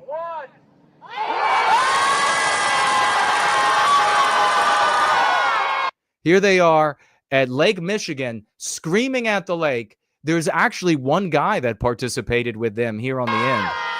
Look at this guy. Is he making fun of them? He probably is. Or he's just trying to be one of their buddies in the hopes that he can get some later. But watch this. After they scream, this is females under pressure. I'm so glad that they're pilots, that they are generals and admirals. So glad that they are in charge in positions in the Pentagon and in law enforcement. This is how they handle pressure. They cry and they hug each other. As I get older, I remember all of the people I lost along the way. Maybe a career as a hiking guide wasn't the right choice. Listen to this anti-white pig. My transgender baby, her name is Bella. Bella was born a boy, but now uses she, her pronoun. And I'm in the middle of trying to get a doctor's appointment in order to... You know how angry this white female was to produce a beautiful white little boy who also happens to have blue eyes? What could she do but transition him, mutilate him, whatever, chemically castrate him into a little girl? This is anti-whiteism. Meanwhile, you've had people complaining about Jews and blacks for generation upon generation upon generation. I wonder if it worked. We're now at the point where this beautiful white little boy is going to be mutilated chemically and probably with instrumentation as a consequence of all of those failures for generations. How many of you all want to continue with it? Because what you're saying, when you're like, oh, we got to continue with this anti-Jew spurging schmuckery and this anti-black stuff. What you're saying is you want more of this little boy. You want more of this to happen. And that makes you, as far as I'm concerned, not worth life. Pure some medication to stop the male hormone taking over. Bella is 14 months old and is thriving in her new body. Thriving in her new body. Sickening. Give me your money, bitch. Oh, calm down, bro. You calm down. Just hurry up. Are you a black guy? Are you serious? What? What? Just because I'm robbing you mean I'm black? Well, I mean... Why would you think that? I don't know, maybe because you're robbing me and you're black? How you know I wasn't a white guy? Because, bro, you talk black. Excuse me? Talk black? Sorry. I mean, talk African-American. I didn't know black was a language. Look, man, I didn't mean to offend you, okay? I was nervous. How would you feel if I just assumed you was a gardener? I am a gardener. How would you feel if I assumed you was in a mariachi band? I'd be fine with it. I love mariachi. How would you feel if I assumed you was illegal? Oh, okay. Calm down. That's too far. Who you been talking to? Doesn't feel too good, does it? Okay, how would you feel if I assumed you need to pay child support? How would you feel if I assumed all you did was get drunk and watch soccer? How would you feel if I assumed you only eat chicken and watermelon? How would you feel if I assumed you only eat tacos and fajitas? How would you... Damn, I could really go for a taco now. Actually, I could do the same. It's actually an amazing taco truck down the street. Oh, really? I gotta check that out. You probably won't like it though, because they don't have grape soda. You know the difference between a Hispanic and a stoner? What? Stoners have papers. You know the difference between a black father and a boomerang? What's that? Boomerang comes back. What's your favorite band? One Direction? What's really long and black? The line at KFC. That one's kind of funny. I like that one. It's good, right? I like One Direction. I'm not gonna lie. It was a good one, right? Yeah, it wasn't bad. Wasn't bad. It's funny. Take a look at this. Reverend Robin Bartlett of First Church in Sterling, Massachusetts, uses John 1:14 in the Bible to justify why she brings her 11-year-old son to drag shows.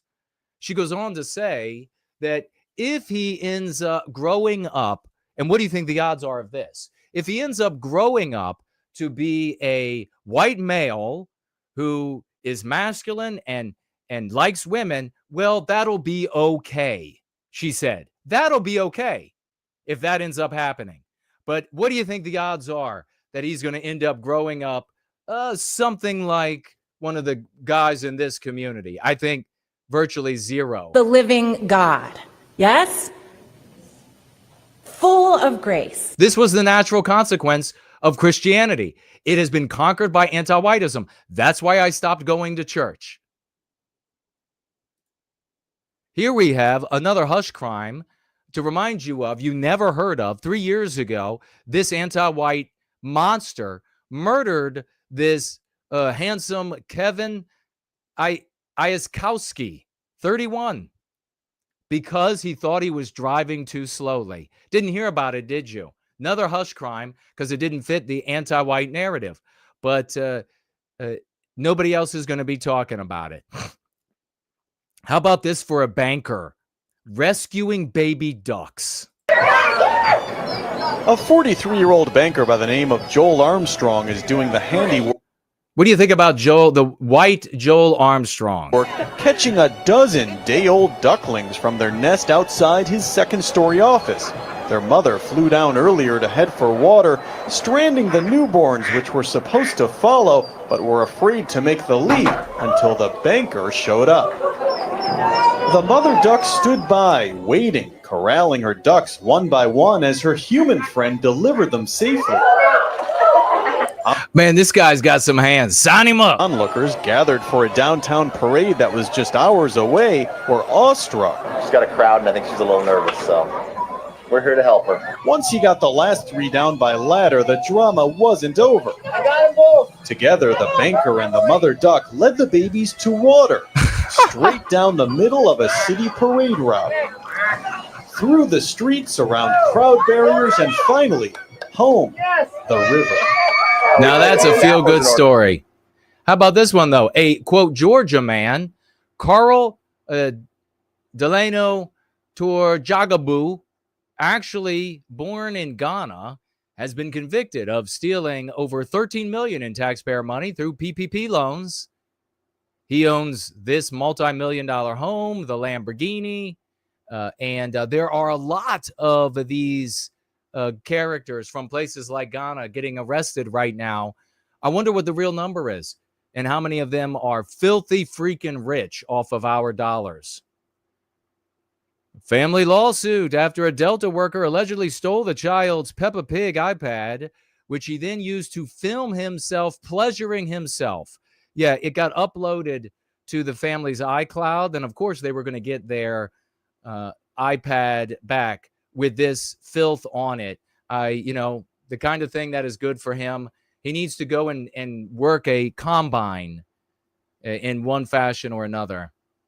How about this? I know we have some Fuentesian followers in the live chat in the audience today, or they'll come by in the replay.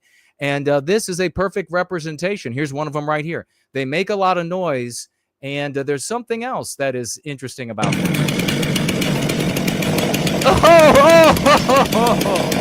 I see. Yes. So true. Typical wood crusher energy. Here we have a woman who works for security company Allied Universal, posted a TikTok about wanting people to start, quote, blowing shit up in white communities. This is where we are with the white erasure. If you want it to end, we got to become a people. And finally, we have don't believe everything you read in public toilets. Sharon is not up for a good time. What an awkward phone call that was.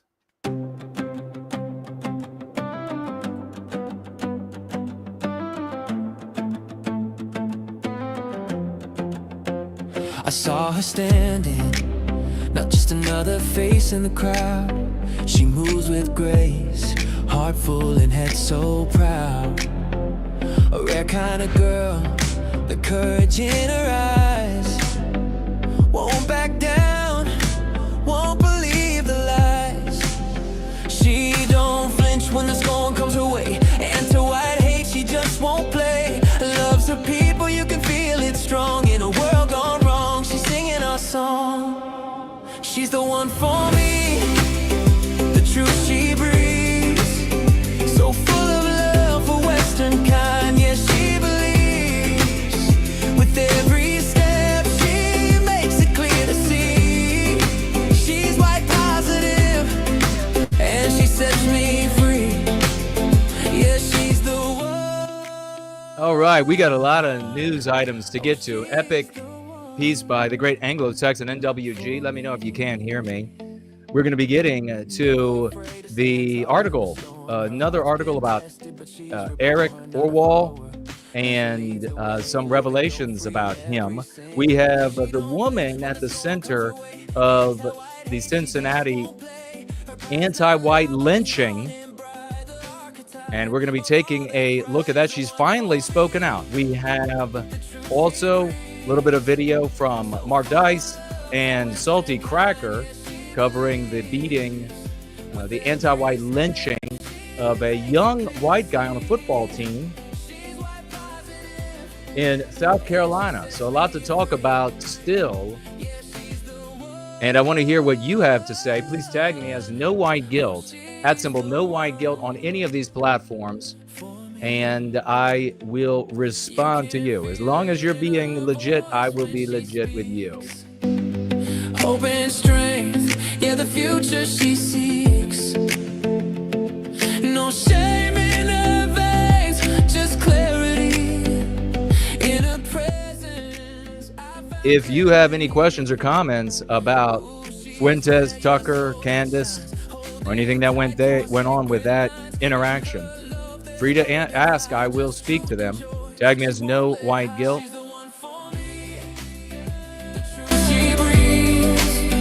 So full of love for Western kind, yeah, she believes.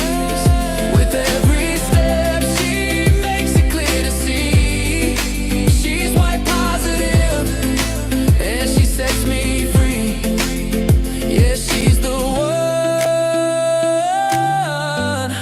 Oh yeah, the one for me.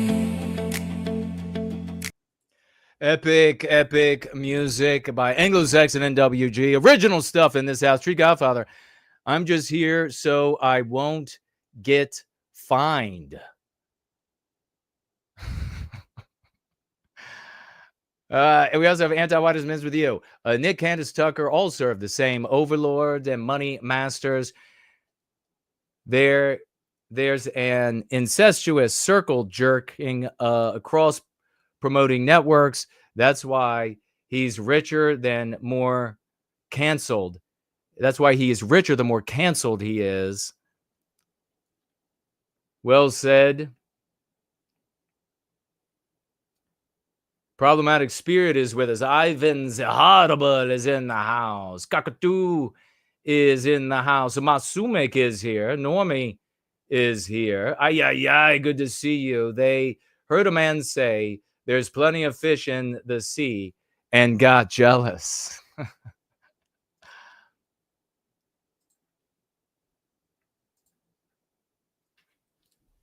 We have some more questions and comments, more info about Jews, and I will just very easily there are anti-white Jews in the world. The question is not, whether or not there are anti-white Jews, or how much evidence. I've seen infinitely more stuff in 3 decades than you have. Whether or not there are anti-white Jews. The question is, how do we become a people? That's the question. And we have the answer. And it works. And we demonstrate that every week. That's what you need to know. If we want to arrest our victimization, we have to become a people. That's the end of the conversation. You keep these. It's so funny that when you have a conversation with Jewsburgs, you can say, like, I just made this argument here. It won't even compute. They will respond with, yeah, but here's a graphic of Jews. It's just like, are you like, what is the problem? What are you not able to compute? So yes, there are Jews in the world who are anti-white. We object to all anti-whites. We don't care what is personal for them. Don't care, because we are what matters. And so if they're anti-white, that's what matters. You get to see ADL. I hope you're watching, because you get to see first in hand what I have to deal with. They just hate you. If I say we object to all anti-whites, and they say that's not good enough, you need to be slandering Jews. So white well-being is not what they're interested in.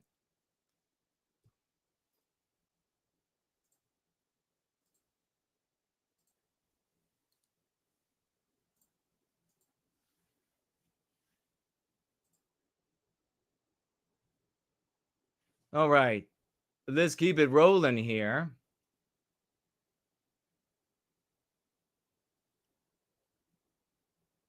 Megan saying that I am on fire.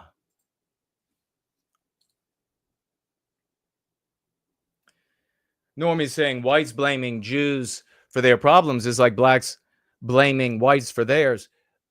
Yes and no.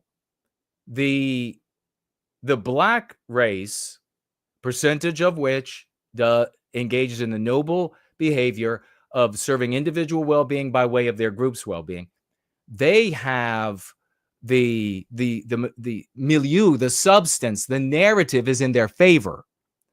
Anti-white narrative has taught the world that the white race gangs up on them and victimizes them. Whites who blame Jews for everything have the narrative against them. So mechanically, it's the same thing. Instead, you're casting blame instead of taking responsibility for correcting your situation. But in actuality, they are diametrically opposite. You have no societal momentum from normal people to benefit a claim that everything is the fault of the Jews. But again, ADL and whoever else, I hope you're watching, you get to see. They don't care. You can stop calling them white supremacists now. Just call them Jew haters. You can stop calling them concerned for white people. They just hate Jews. All right. Olrak is here. Stumbling is in the house. Let's get into this. But like I said, I will continue to entertain questions. Leader of the Whites Only Enclave, Eric Aarvoll, starred in a series of live-streamed porno videos with his wife for cash. I wouldn't even be talking about this if it wasn't so popular on X. It's everywhere. If I didn't talk about it, it would look like I was making a statement by not talking about it. I'll say right from the start, in White Wellbeing, we are a movement of love, hope, and redemption. We have all fallen short of the ideal. We come together on what we believe is the ideal. man, woman, family, relationship between humans and animals, the ideal of an economy, the ideal of on and on. We have ideals and we all fall short. Obviously, you can fall too short and you wouldn't be accepted. But we all fall short. And as long as we recognize the ideal, and this is what's different from big tent Republican Party, is that everything else about us, we move to the background in our service to white well-being. So we do not have, for example, a log cabin Republicans.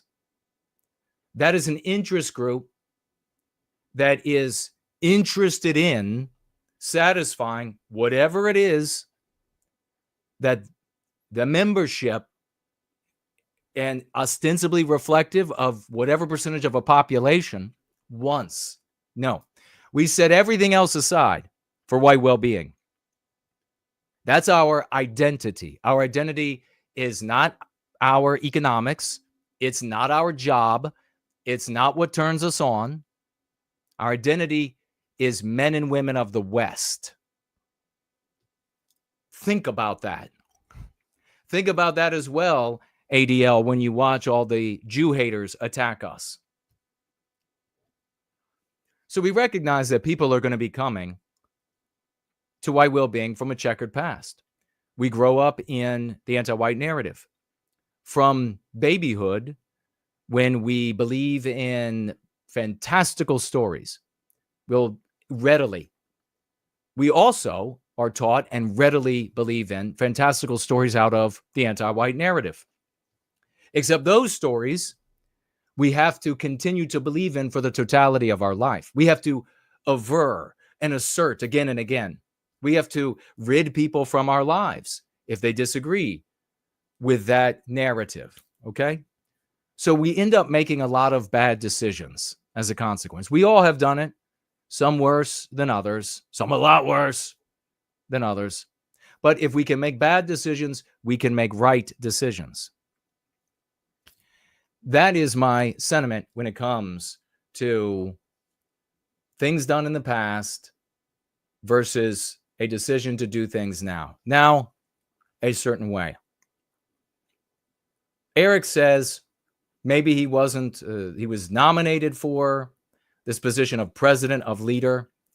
If we are going to be consistent when we condemn Nala the ninja and so many of these other porn women and say that, well, if you were a porno actress, whatever, you shouldn't necessarily be the focal point for the next thing.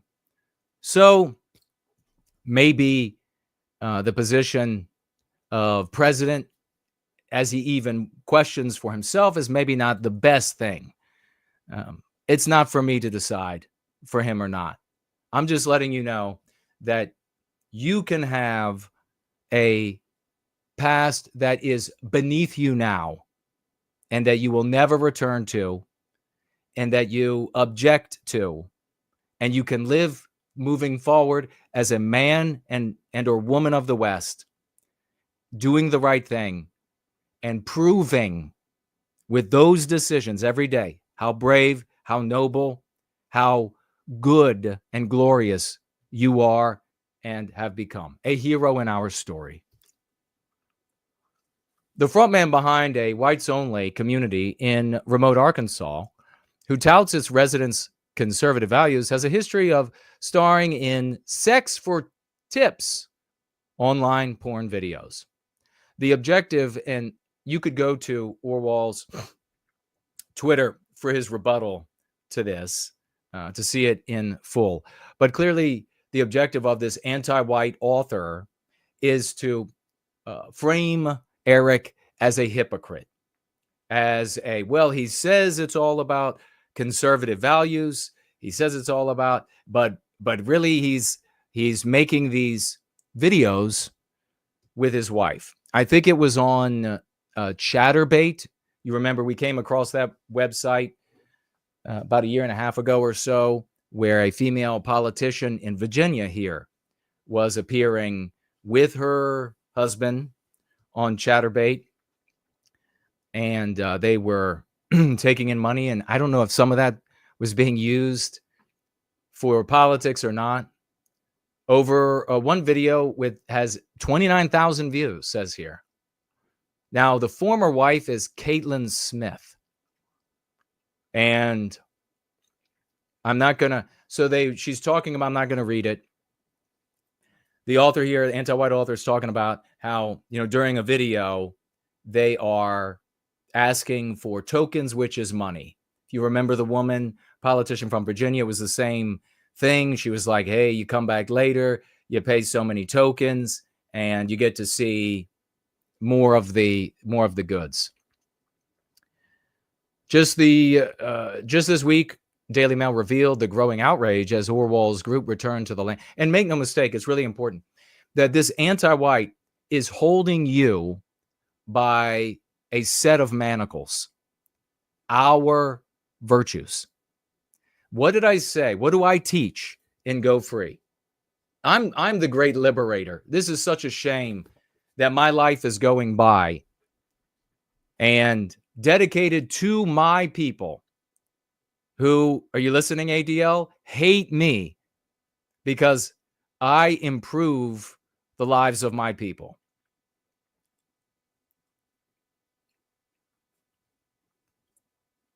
Here we have an anti-white author saying that, look here, this Eric guy is a hypocrite. He's supposed to be all about Christian values. Why, he's having sex with his wife on a video while she's talking to men, looking at the camera, saying, hey, oh, thank you for so many coins. Oh, thank you for so many more coins, which ends up being money. They are not the virtues of the author. They are cinching manacles around our wrists with our virtues. How do we defeat that? What have I talked about? We elevate. We don't get rid of our virtues, as so many people here who are anti-Jew would say. They want you to get rid of your virtues. Victimize people on the basis of their birth, but we can't get victimized on the basis of ours. White people see and hear hypocrisy, and white people hate hypocrisy. It's one of our principles that we live by, depending on the individual, more or less. So what do you have to do to overcome the victimizer's ability to shackle you? Maybe manacles and shackling is a little too close to the subject of making adult content on Chatterbait, but I didn't mean it that way. It just happened. Nevertheless, you elevate white well-being. You don't get rid of our virtues. You enshrine a new pinnacle.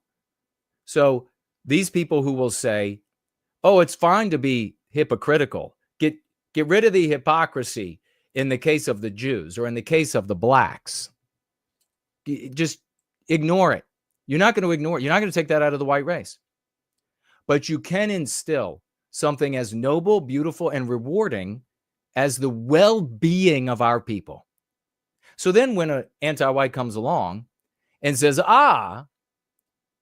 this guy here is a hypocrite, there isn't an immediate rejection of Eric. There is then an evaluation. What is he doing today? What are the actual fruits of his labors today? Taking into consideration what his past was and for how long that was his past and how much, therefore, I as an individual can trust him in my evaluation. All of this. But at least there's a scale then. At least there's another consideration, the well-being of our people, white well-being. This author is defanged by this practice. What is the alternative? Well, you've seen it on Twitter. to complain that she's Jewish. That has no effect. That's invalue. That has no value. Do you want to defang her and win? Or do you want to sit around and complain like a toddler, like a petulant bitch? Pick the poison or the remedy.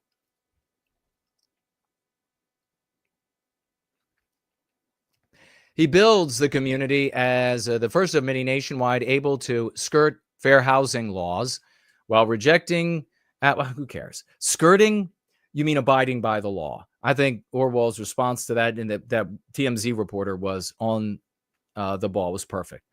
Abiding by the law. The last restriction seems, what's the last restriction? So if you are LGBTQ, you are banned from return to the land. It says the last restriction seems to contradict the professed lifestyle of Smith, the former wife, Aarvoll's online porn partner, mother of his 4 children, and wife of 11 years until they divorced this past October, because they're claiming that she still has an account. I'm not going to read the name. But it has to do with like open-minded for sexualities, and that she's interests are men, women, trans, and couples. Her wide array of preferred sex partners hasn't seemed to disqualify her from living on the compound. Now, she's living on the I guess because they have children together, even though they divorced. He's away from it. I think he said something like it was in his early 20s. But is she still making content? I mean, I doubt it. But this is part of the problematic thing with creating communes or neighborhoods. Like I said, directionally, I endorse any effort to secure well-being for white people. And if that means that they want to move out to some rural area, I've talked about many times before, you could get a couple families together. Maybe you move out to a rural area together. I see there, and maybe it's not far away. Maybe it's to another suburban neighborhood. Maybe it is to a safer part of the city. Whatever it is, I endorse that. There are some challenges, though, with the sort of entity that that Aarvoll and others have put together here that I don't envy at all. I mean, for one thing, creating the bylaws that lawyers and politicians and a changing anti-white demographic, increasingly non-white, it's white people who have this sensibility of you do in your backyard, I'll do in mine. We don't see that same sensibility around the world. So as the demographics are changing to be continuing to be anti-white, but also more non-white anti-white, who knows what the future laws will hold, maybe even penalties. There are some more concerns that I have that you can already get the drift. I don't want to go further into because I'm not trying to harm what they're doing, all right? But wherever directionally somebody is trying to protect white people, give them a safe place to live, where they're going to rear their kids and everything, I'm for that. There is a caveat there, though, and that is that if they are moving out to some town that they're building and they are not advocating for white well-being, then we here consider that cravening. We consider that an anti-white act, because those selfish creations are not going to survive the victory of anti-whiteism. What ends up happening in those kinds of situations is that either I and a bunch of white people who continue to fight for the well-being of white people in the world show up on the doorstep and say, hey, y'all don't have to live like this anymore. We won. Or I and those like me are killed or jailed or we die without being able to influence enough people, and then the anti-white horde shows up at your door. So if they're going to these neighborhoods and they are advocating still in the real world for the well-being of white people, then that's fabulous. If they're going there and they're just hiding, they're like, we want to get away from the world, that I call cravening. That's white flighting as a craven, and I have deep disrespect. There has been a lot over the year. There have been a lot of endeavors like that. A lot of people have moved out into the middle of nowhere, especially when there was so much more nowhere to retreat to. I doubt that she is doing any of this content, but she should delete the account. If that is where this journalist is drawing the information from. So they have not responded to, why would they respond to Daily Mail? Has made a headlines lately for the community one, known as the settlement. Okay. Applicants seeking to live, it can't be pornographic. Applicants seeking to live there must prove white European hair. Okay. Self-described white identitarian sees the compound as a legal pilot project for which he aims will string a whole, nationwide, Christian communities. First get a neighborhood, then get a town, then get a city, then get a network of cities. Okay, totally not doable with anti-whiteism. Absolutely not. He articulated maybe a more realistic of, we hope nobody knows this is happening, because you can. That's why I was saying, move out to a rural area. If you, with a couple of families, you're going to be advocating for white well-being with families who are friends. You all move out there together, take care of each other, find the nicest area you can. Hospitals are there and everything like that. You find other white families, you say, hey, come live out here. There's nothing that's going to say that this is a whites only. And so they won't be able to find you that way. And then what else did I tell you all? Be ready to move. Don't put down stakes for an entire lifetime like white senior citizens were able to do. We need to be able to find a place that is for 10 years, maybe tops, maybe 15 years max. We need to be able to pick up and move.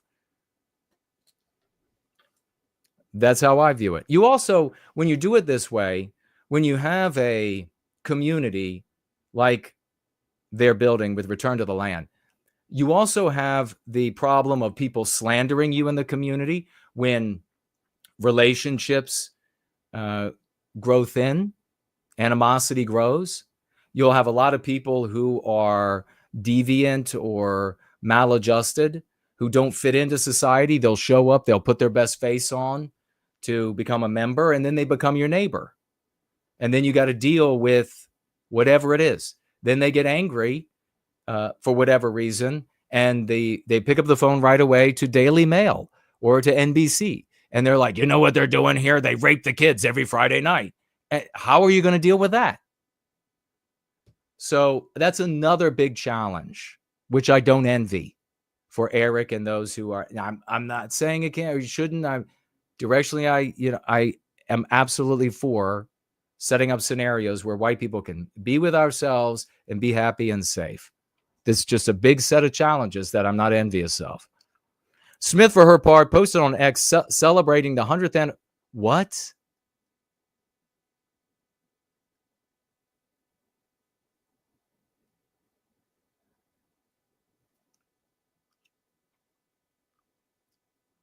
Smith posted on X celebrating the 100th anniversary of Adolf Hitler's Mein Kampf this July 18th. And I guess that's her. She regularly appears in videos and interviews promoting the compound in Arkansas. Of course, they're calling it a compound. You remember the church in Waco? That became a compound. And we all watched. That was back in the day of VHSs. And a lot of you weren't even around.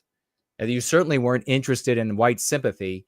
And so you went around and they incinerated the government, the men, women, and children at the compound, the church. But the name becomes compound so that it sounds like a redoubt, so that it sounds like a fortress, something else that you have to deal with. That's another challenge that I am not envious of. So this is kind of a bad idea that she is celebrating. You're not in resistance to anti-whiteism by playing the villain in their story. You have no idea who Hitler was, except by people who are fans of his, who are going to give you historical revisionism. History serves the present. It serves those in power. Those people are promulgating a description, a narrative that is serving them. You're not going to be able to change what the millions of our brothers and sisters think. It's a fool's errand, historical revisionism, and playing the villain. I mean, just look what that did for white people who might have otherwise sympathized with a white community. She's celebrating Hitler's Mein Kampf.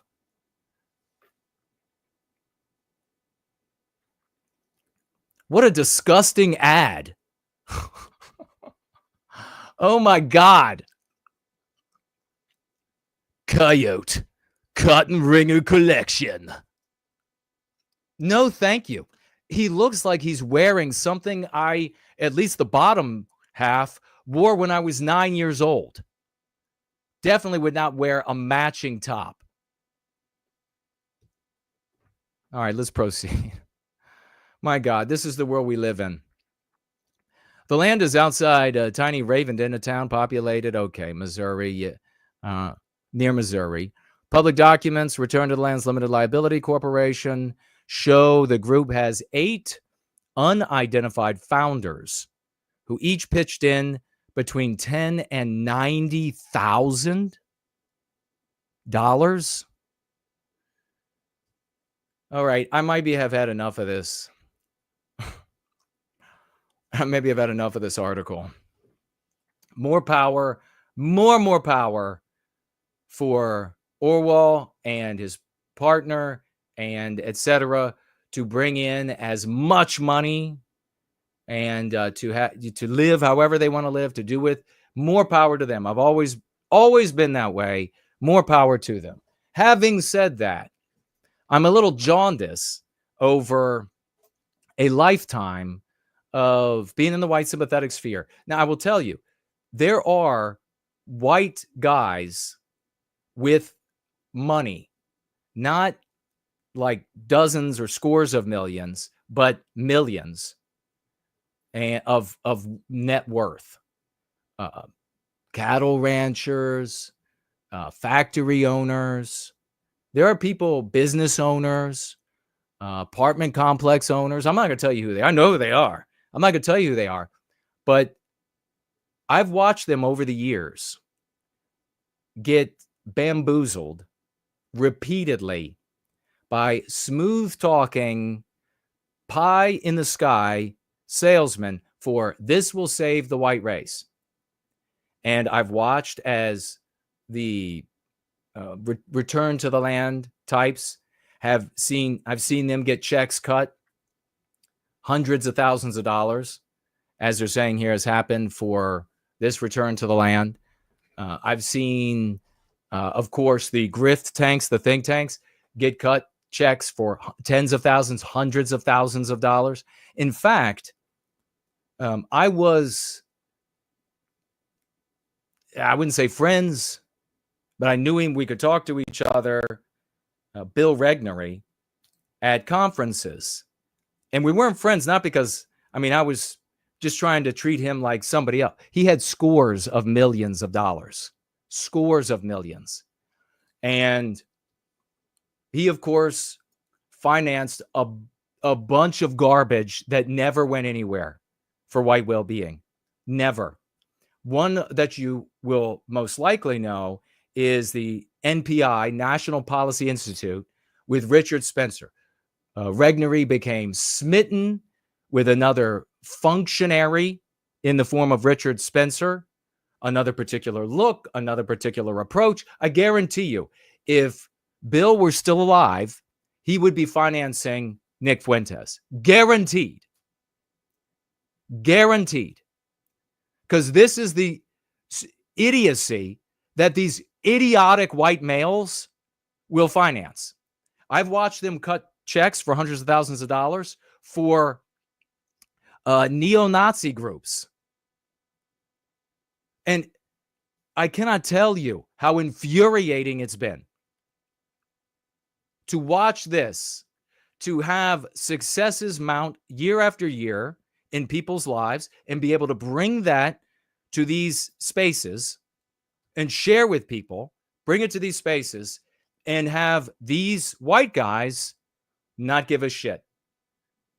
Not give a shit. I've seen them cut checks for hundreds of thousands of dollars, tens of thousands, scores of thousands, hundreds of thousands of dollars for political parties. And it doesn't matter how many return to the land type groups, political parties, grift tanks. It doesn't matter how often they fail for these white guys.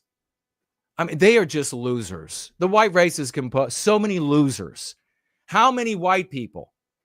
I went just a couple of years ago, and I went and presented a stack of successes to several of these guys that have millions, like, of net worth. So they have hundreds of thousands that they can give. And they were all like, not a political. The Jason guy, maybe they agree with that Robin. Too aggressive, too much masculine, aggressive energy. And it's not a political party, so it's out of their ability to understand. It's not a build houses in the middle of nowhere, out of their ability to understand. It's not on and on. Another grift tank, not they can't understand it. I said to several times to really goad Regnery, I said to him, I was like, you know what, NPI, not really getting good press, not really these really smart arguments and ideas, cutting edge arguments and ideas that Spencer and team keep producing and sharing with the world, not really succeeding. What do you think? Really no answer. Really no answer at all. I thought he was an all right guy. So throw no shade. He's gone now. So it's not like, I mean, he and his money are gone. But typical of white people with a little bit of money, and they're not going to spend it on something that is actually helping people. So when you look around and you're thinking you want to blame Jews, there are white people with money you can blame right now. When you're looking around and you think you want to blame blacks, there are white people with money that could cut 6-figure checks. We could have a building. We could have a building and staff with their money. People doing this for their profession. But it's not going to happen. Because they will show up and they will cut the checks for everything else. It's despicable. All right. Let's see if there's anything else here. Sells memberships. Okay.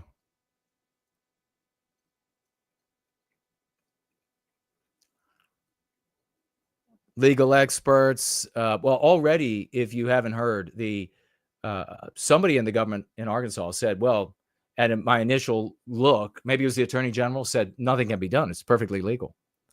So that's good. Public records show Aarvoll married Smith in 2013. Her publicly visible online presence seems to indicate that she started making live stream porn videos the following year. Okay, it's just still talking about. Obviously, she's going to be in various sexual positions. I mean, what is she going to be doing on a porno site? Okay, definitely not reading that. If you all want to read it, Check it out. My God. Yeah. Unclear whether either is still making online porn. Well, I think it's unlikely. And he says no. He said it was when he was in his early 20s. He's now in his, early 30s, mid 30s.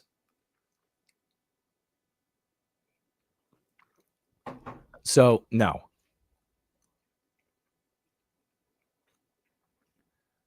Says here that he changed his hair color from brown to blonde.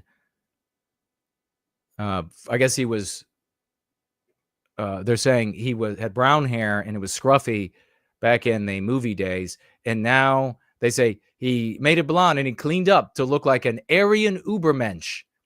Unfortunately, in his conversation with the NBC, not only was it the wife, Smith, but apparently he had told people that, hey, Hitler is not going to appear for us. We have to do the groundwork. And I don't know the exact words, but his answer to that was also not a great one. He's saying like he's a controversial figure. Some people think one way, some people think another. Why look backwards at all? Is my thinking. But I'm not the one getting these 6-figure checks. So maybe I'm the dummy.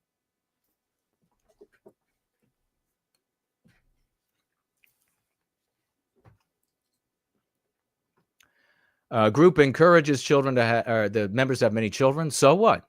White children, that's good.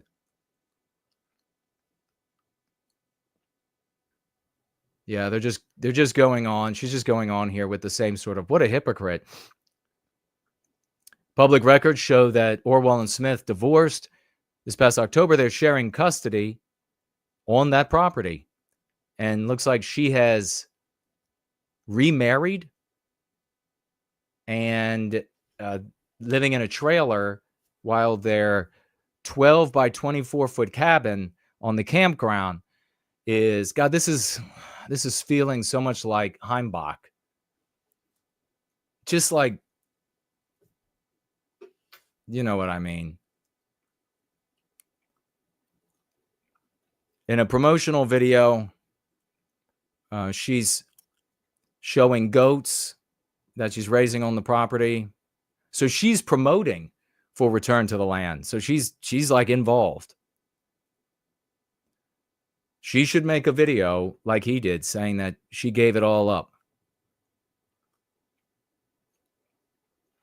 Okay, and here's where the author is tying it to an actual holder of power, Donald Trump.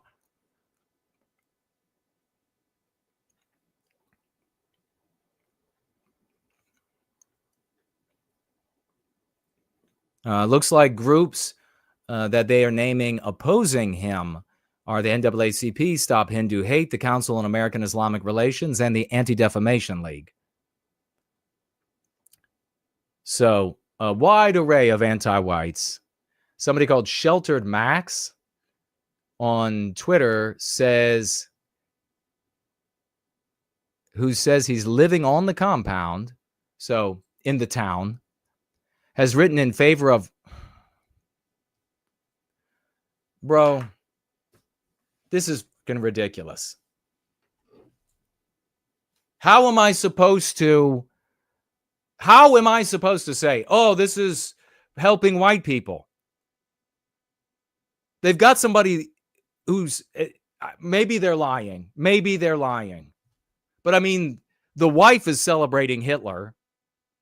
This person is saying he's written in favor of cannibalizing and eradicating Jews and said that quote, Jew hatred is the great unifier. No, it isn't. It's never been. It's never worked out that way and never will. What's it unifying now? Multiracialism. You're getting more anti-whiteism. If that guy is real, you better throw his ass out so fast. Buy him out, whatever. Are you kidding me? That better be fake. That better be a lie. That better not be real. cannibalizing and eradicating Jews, and that Jew hatred is the great unifier.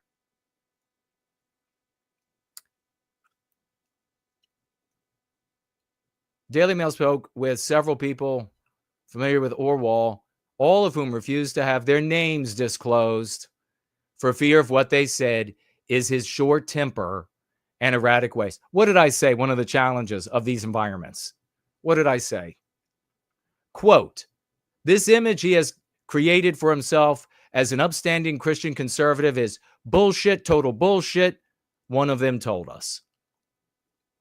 Sure. You see, that can be a lie by this author. Oh yeah, I talked with someone, like, who's going to be able to prove that she didn't? But you're opening yourself to this. And there very well could be. I mean, if you've got people on the compound, if you got people in a town that are saying, what?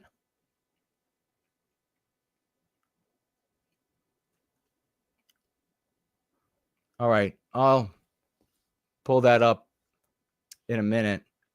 If you have people that are saying things like that, they're unhinged. And if they get angry, they will go to the media. That'll be the first thing. They'll go to the ADL.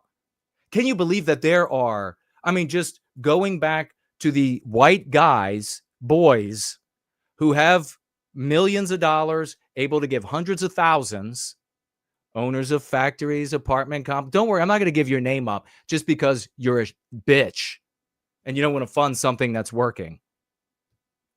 But could you imagine saying, I'm going to cut this $100,000 check for something where some neurodivergent freak could end up on the property who decides one day that he's not happy because he doesn't have a girlfriend or he doesn't have a wife. So now he's going to go say that they're raping children. How fucking stupid. I'm telling you right now, all those guys, if you're listening to my voice, you're one of those that have the hundreds of thousands, millions of dollars in net worth, and you haven't financially gifted, go free in the work we're doing here. You are a fucking anti-white loser. You are garbage. Finance where some freak could undermine everything. How fucking stupid. What Muppet town we live in here. What absolute Muppet town. This is taking longer than I wanted it to. I'm not even going to look at this. Claims, Eric's a predator. He's creating a fascist community. So they've got a bunch of claims that could be true because freaks are going to want to come and they put on their good face, but are also, or even more likely, to be lies by the author. Despicable. I got to look at something because apparently last night Aarvoll made another revelation on Twitter, and it can't be true. Dig things up. Sure they will dig things up, the media.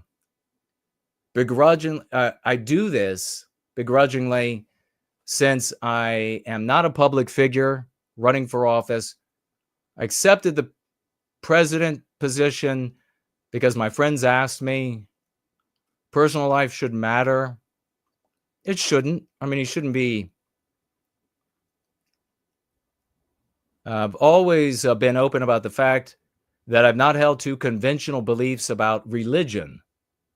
So despite the fact that I've been a Christian over 10 years, for a long time I considered polygamy to be a morally ambiguous issue. Just get to what you got to say here, man. Where is it? Okay. So on a couple of occasions, he writes here, he and his wife did have polygamous relations with another woman, including as recently as 2 years ago. Great.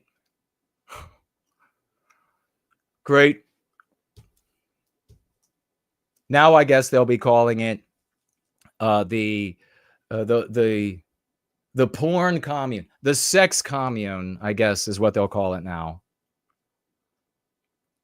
You know, live your life however way you, I know one person who won't be happy about the polygamy is First Last. He got all kind of bent out of shape when I covered that years ago. Asked the question, like, should we tolerate somebody who has, should we tolerate a guy who has maybe a lot of money, he can support a lot of women and a lot of children, and he's white, he's in the sphere, and he's an advocate for white well-being, and he's doing everything right, but then he has 2 or more wives. A lot of you really did not like that stream. A lot of you really did not like that. I came out hard against polygamy, but I think I'll just leave that. I think I'll leave it there, and we'll jump on to Holly as you know, the white sympathetic sphere, it's entertaining. If it's nothing else, it's entertaining. I hope there's nothing else for his sake and what he's doing for white people. Here we have Holly. She's been hiding since the vicious anti-white. And I got to tell you about Benny Johnson. He doesn't do it here, but we've got some celebrating for Benny Johnson, ladies and gentlemen. I got to tell you, we have influenced him in the right direction. Credit to us. Without the cattle rustlers, the ranchers, without the people who own a couple oil wells, without the apartment complex owners, without the factory owners, we've done it without their millions of dollars, without any of it. We've influenced Benny Johnson, who's very influential, to use anti-white quite a bit, to change his perspective from total abstractionist cuckery to white well-being. And we got to love her. Got to give credit where credit is due. Here she is. This is the woman. I'm a little pissed off that, or maybe a lot, that nobody is talking about the guys that were viciously attacked, or the guy that was viciously attacked by this anti-white lynch mob, which is what it was called. Not a fight, not any of these other, not a brawl, not adults fighting, not an incident. It's an anti-white lynching. Anti-white, you could say anti-white lynch mob. But they're all just focusing on the woman. That's something that we have to extirpate from our dysfunctional race. This notion that our white men are fungible, that they could get harmed, that they could get, and it's like all that matters are the females. A female life is no more valuable than a male's life. Period. No less, but no more. And we've got to change this notion about women and children when there's some sort of calamity. Women and children first. No. Children. Young men and women. Children, young men and women. Not women first. Could you imagine on the sinking Titanic that you're going to tell some 16, 17, 18-year-old boy that he's not going to be able to go because some 70-year-old woman gets to go first? Nah. You're dying, honey. You are dying along with me. All the young are going. Everybody under 20 first. That's going to be the new norm for the West. This is her first message on camera. Through the tears, she says, okay, well, let's listen to Holly directly. I just want to say thank you so much to everyone for all of the love and support. Look at this poor woman's face. This poor white woman's face. It's very humbling that you have sent your prayers, your blessings. It's definitely what's keeping me going. And you have just brought back. Now, when I was saying look at her face, to make it clear, I'm not just talking about the clear bruising and the swelling. I'm talking about the emotional trauma that she's never going to recover from. Never. Faith in humanity, brought back faith in humanity. So God bless you all. And thank you. I appreciate everything that you're doing for me and my family. It's been very, very hard. Can you believe that there are anti-non-white schmuck garbage whites out there that are saying about this woman, that did say about it, that she had an opportunity to learn a lesson about being around blacks? They don't care about white people. They don't care about white people one iota. If you look at this and you first thought is to talk about black people, you don't care about white people at all. You care about you. You're worried that that might happen to you because you're a selfish, individualistic bitch. You're scared of blacks. You should only be thinking about this sister. And the anti-whiteism that created the environment where this could happen to her. You know, before anti-whiteism had all of the success, after all of the cuck abstractionists, and after all of the schmuck anti-non-white people have been dominating the defense against this anti-whiteism, you used to not be able to even look at a white woman. If you looked at a white woman too long, we got itchy. Look at where we are today after generations of you losers. Complain more about Jews and blacks. You're going to keep getting more of this. I'm still recovering. I still have a very bad brain trauma. Very bad brain trauma. Of course she does. An anti-white monster punched her outright in the face, and she smashed her head on the ground. And it's thank you, everyone. I just want to say thank you so much. All right. If this doesn't inflame you to action for white well-being, if it inflames you to cuss more about blacks or Jews or whatever, then you are defective. We don't want anything to do with you. Get lost. This should immediately put all of your attention on this woman and how to prevent this from happening to any more white women. And no, tards, no vegetable section. You're not going to get rid of the blacks and the Jews to protect white women. Good God. Here's the inaccurate story that New York Post has not retracted. Russian woman beat in viral Cincinnati brawl. Look at her here.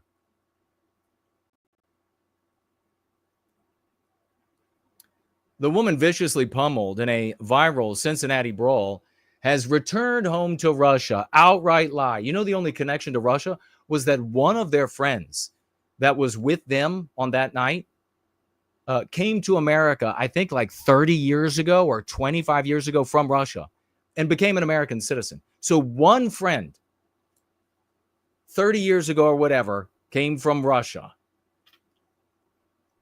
A guy, I think it was, identified as Holly, U.S. Senator from Ohio, identified by the senator, was left with a gruesome black eye, busted lip. We can see it all. Horrific. Viral footage showed what appeared to be Holly getting sucker punched. You mean anti-white lynched? With blood pouring from her mouth as she lay defenseless on the ground.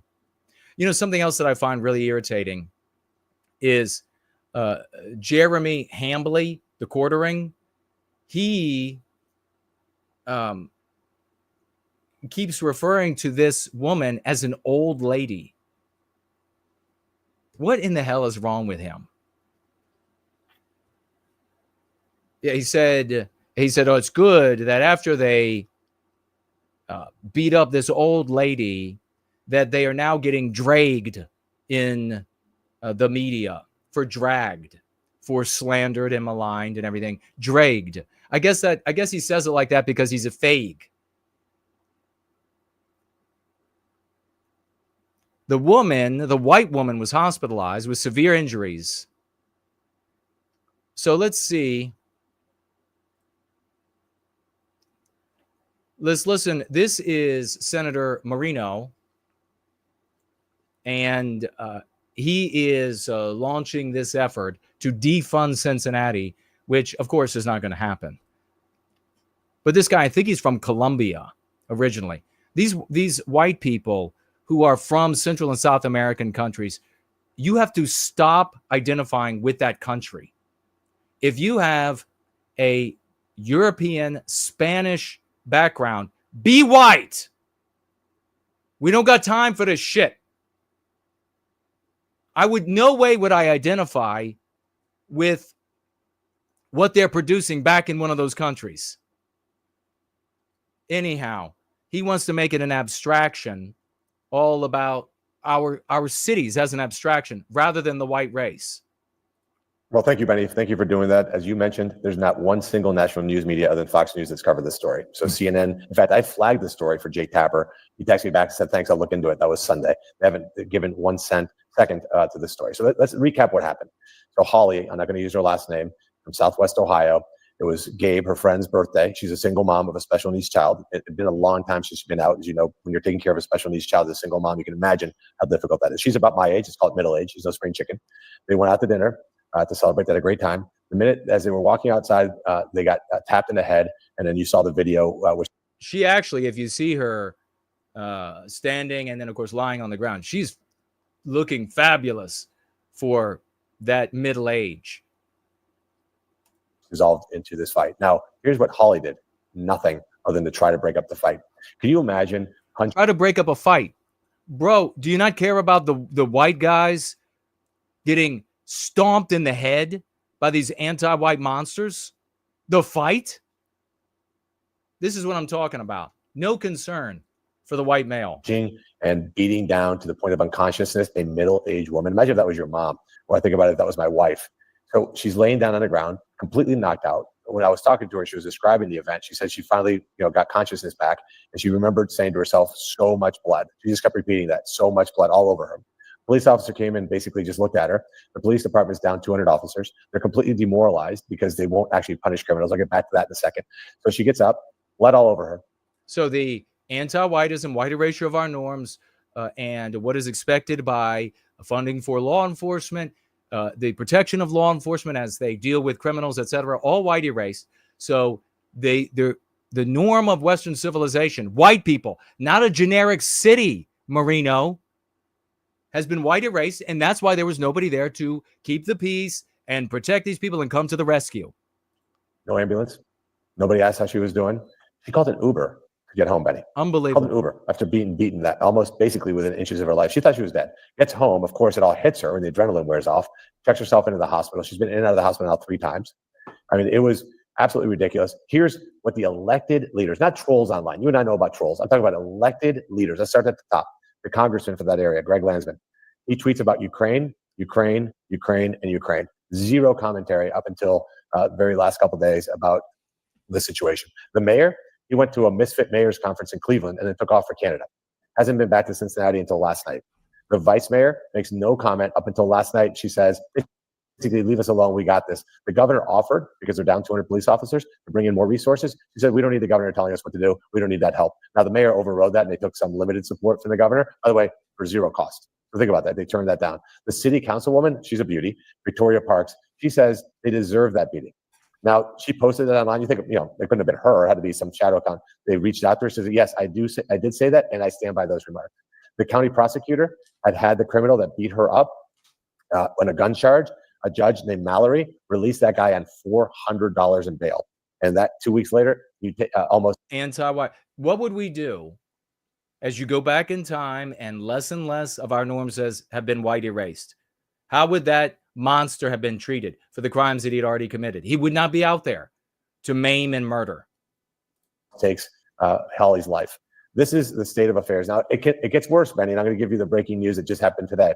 Now, because of course they don't want the narrative, because the narrative is pretty straightforward. You laid it out. I mean, the narrative is very simple. I think about what I would do if that was my wife and that had happened. Awful, horrifying, right? So you see, it's all about females, not about the white race. It's just about females in general. Police chief who had previously Moreno blamed social media issues a statement that her spokesperson issues a statement that Holly is a Russian national, because of course Russia, right? A Russian national that fled back to her home country. Holly is in tears in her home in Southwest Ohio, where she was born and raised, has never been to Russia, doesn't know anything about Russia, is an American citizen, but they're trying to disparage her, the victim, the woman who almost got murdered, by trying to say that somehow she's some Russian spy that's in America. And you can imagine between Janice is sharing the mayor's full name, Aftab Karma Singh Purival. Wow. The trauma of the event, the actual damage. And this is where you see where Moreno is going, is where you see the cucks, the white cucks, they go all the time. It's like, what about the girls? No, enough of that. What about the white race? Enough of this. What about the girls? The guys had their heads stomped on, you POS. That she sustained neurologically.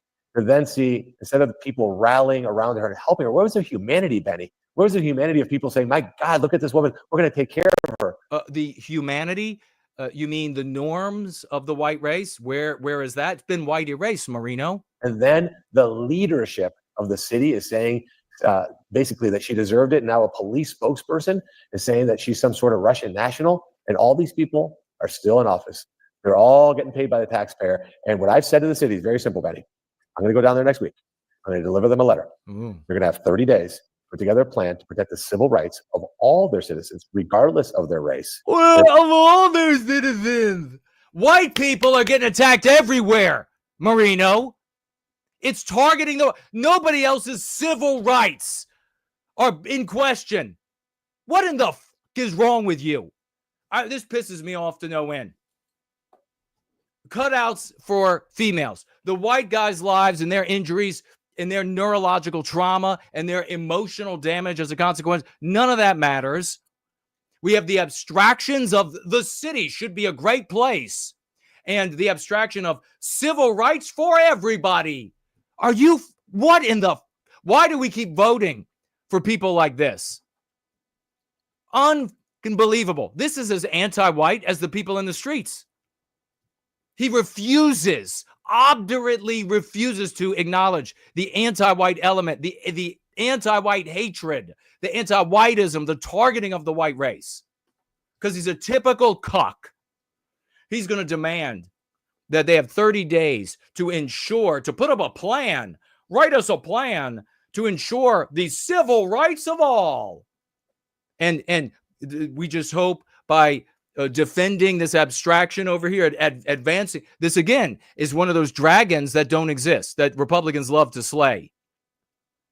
There is no diminution of the civil rights for all, Moreno. That's a dragon that doesn't exist, that Republicans love to slay. There is anti-whiteism. He won't call it out even when Benny does. He stays silent. Even when Benny freaking Johnson, and I'm getting ready to pick up a crown for Benny if he continues this direction, points out that it's anti-white. It's not anti-civil rights. It's not anti-safe cities.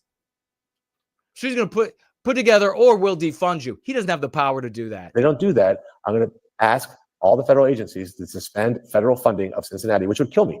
Because Cincinnati is a great city. I want to help Cincinnati.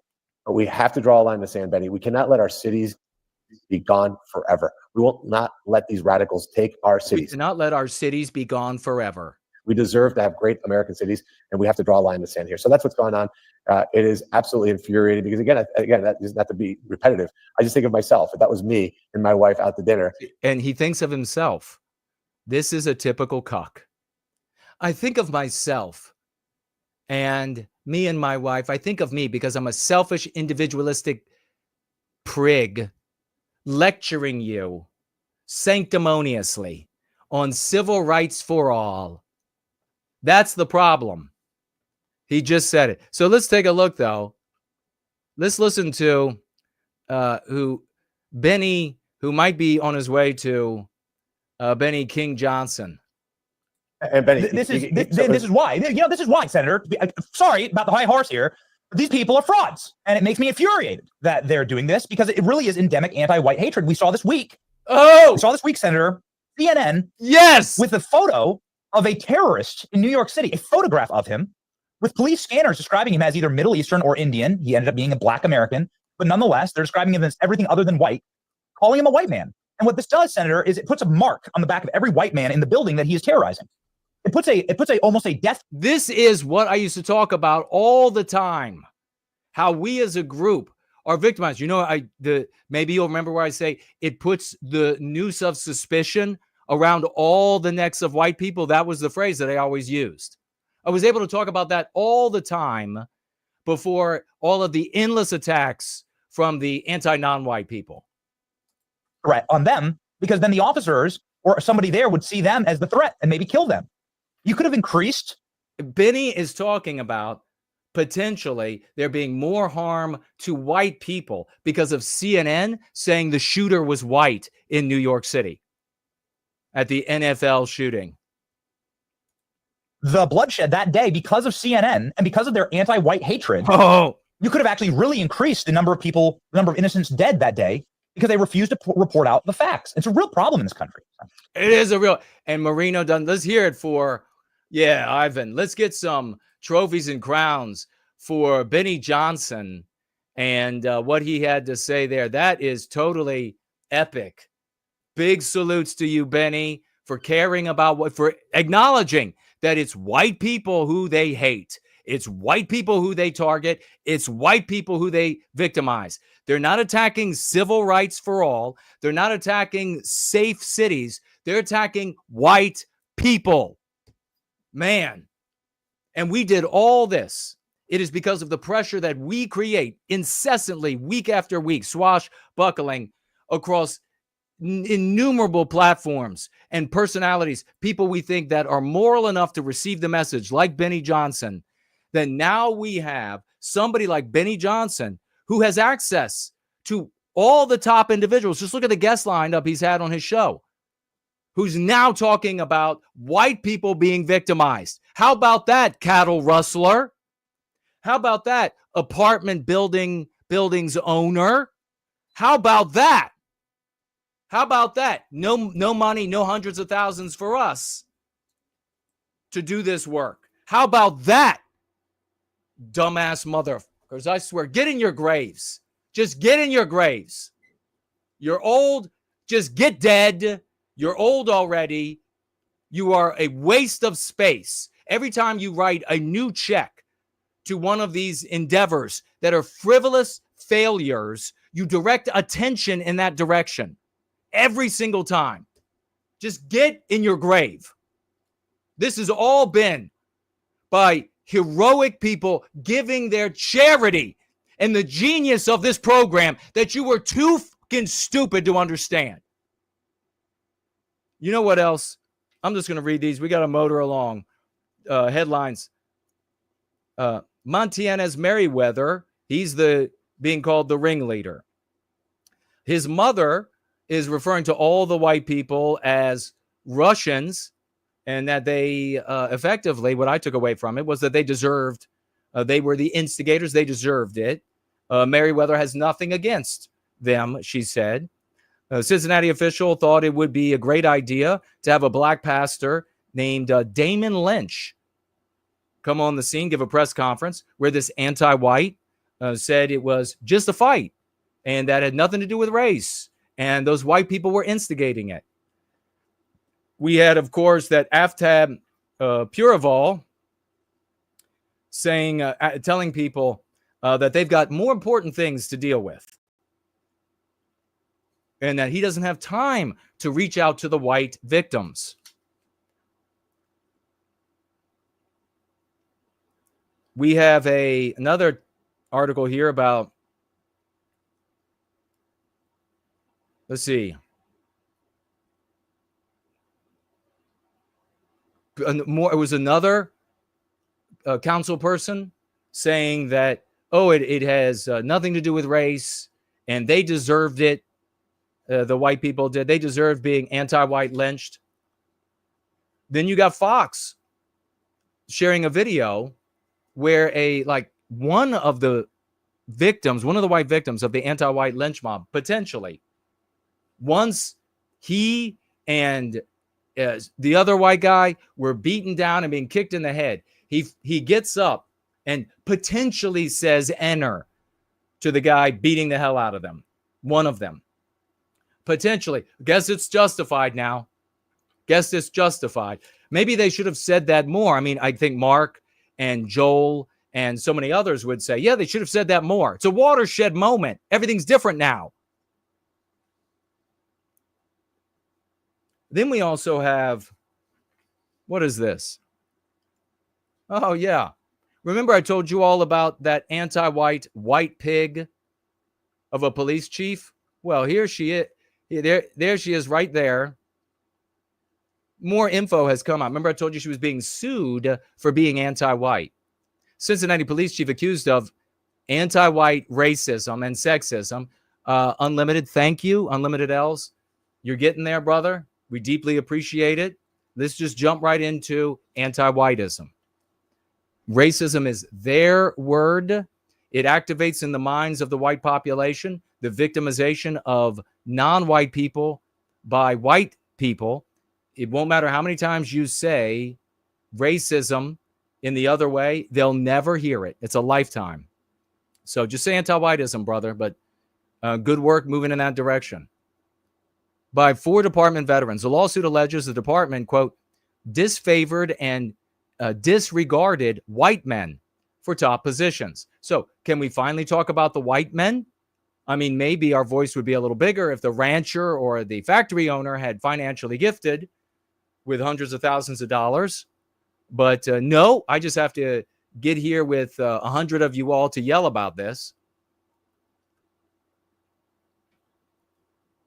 Cincinnati Police Chief Teresa Thigi and the city are being sued by Captain Robert Wilson, Patrick Caton, Gerald Hughes, and Andrew Mitchell. The officials claim that qualifications, tenure, and staffing recommendations were ignored during leadership selections. What did I tell you all about that? It doesn't, as a white guy, for generations now, my entire life, doesn't matter how hard you work, how successful you are, how genius you are, how much you benefit your company or your department, or how many sacrifices you make, none of it matters. You're not getting the promotion. You're not getting ahead. What does that do psychologically to those white males? What does that do to all the younger white males who see that happening? That no matter how hard you work, you're not going to get ahead. You're not going to be rewarded for it. This is what we have to be talking about. Not how many Jews, how many generations back, which Jew influenced which Jew. Not that. Not Peter Thiel. He's been influenced by the Jew Curtis Yarvin, and Curtis Yarvin has been influenced by the Jew. Who influenced that guy? Crystal, I guess. Bill Crystal. And then, of course, Bill Crystal's influenced by Irving. And then Irving Crystal, well, he was influenced by another Jew. Well, who Jew could he have been influenced by? Harvey Mansfield, maybe? Whoa, now we're really getting in. We're getting deep now. Now we're into it, like into the weeds. Now the Jason guy, that's what the conversation is supposed to be about, right? And then he was influenced by who? Leo Strauss? Okay, well, there's another Jew, wow, we can just follow this right. It's all the Jews. And he was influenced by who? Zeev Jabotinsky, another Jew? I know all this shit, you Jew spurgs. None of it works to create a people out of the white race. And then he's influenced by Baruch Spinoza. And then he's influenced by Maimonides. And then he's influenced by the Jewish Kalam, a reactionary philosophy to Aristotelianism. Boy, well, he really knows. What a genius. What a genius. Figuring out how to end our victimization and demonstrating that on a weekly basis. That's not genius. But going back in time with the names of Jews, oh boy, we got something now. I could stand on my fucking head and do what Fuentes does. And I knew I wouldn't be helping any white people. And if I were in this just for my own aggrandizement and enrichment, that's what I would do.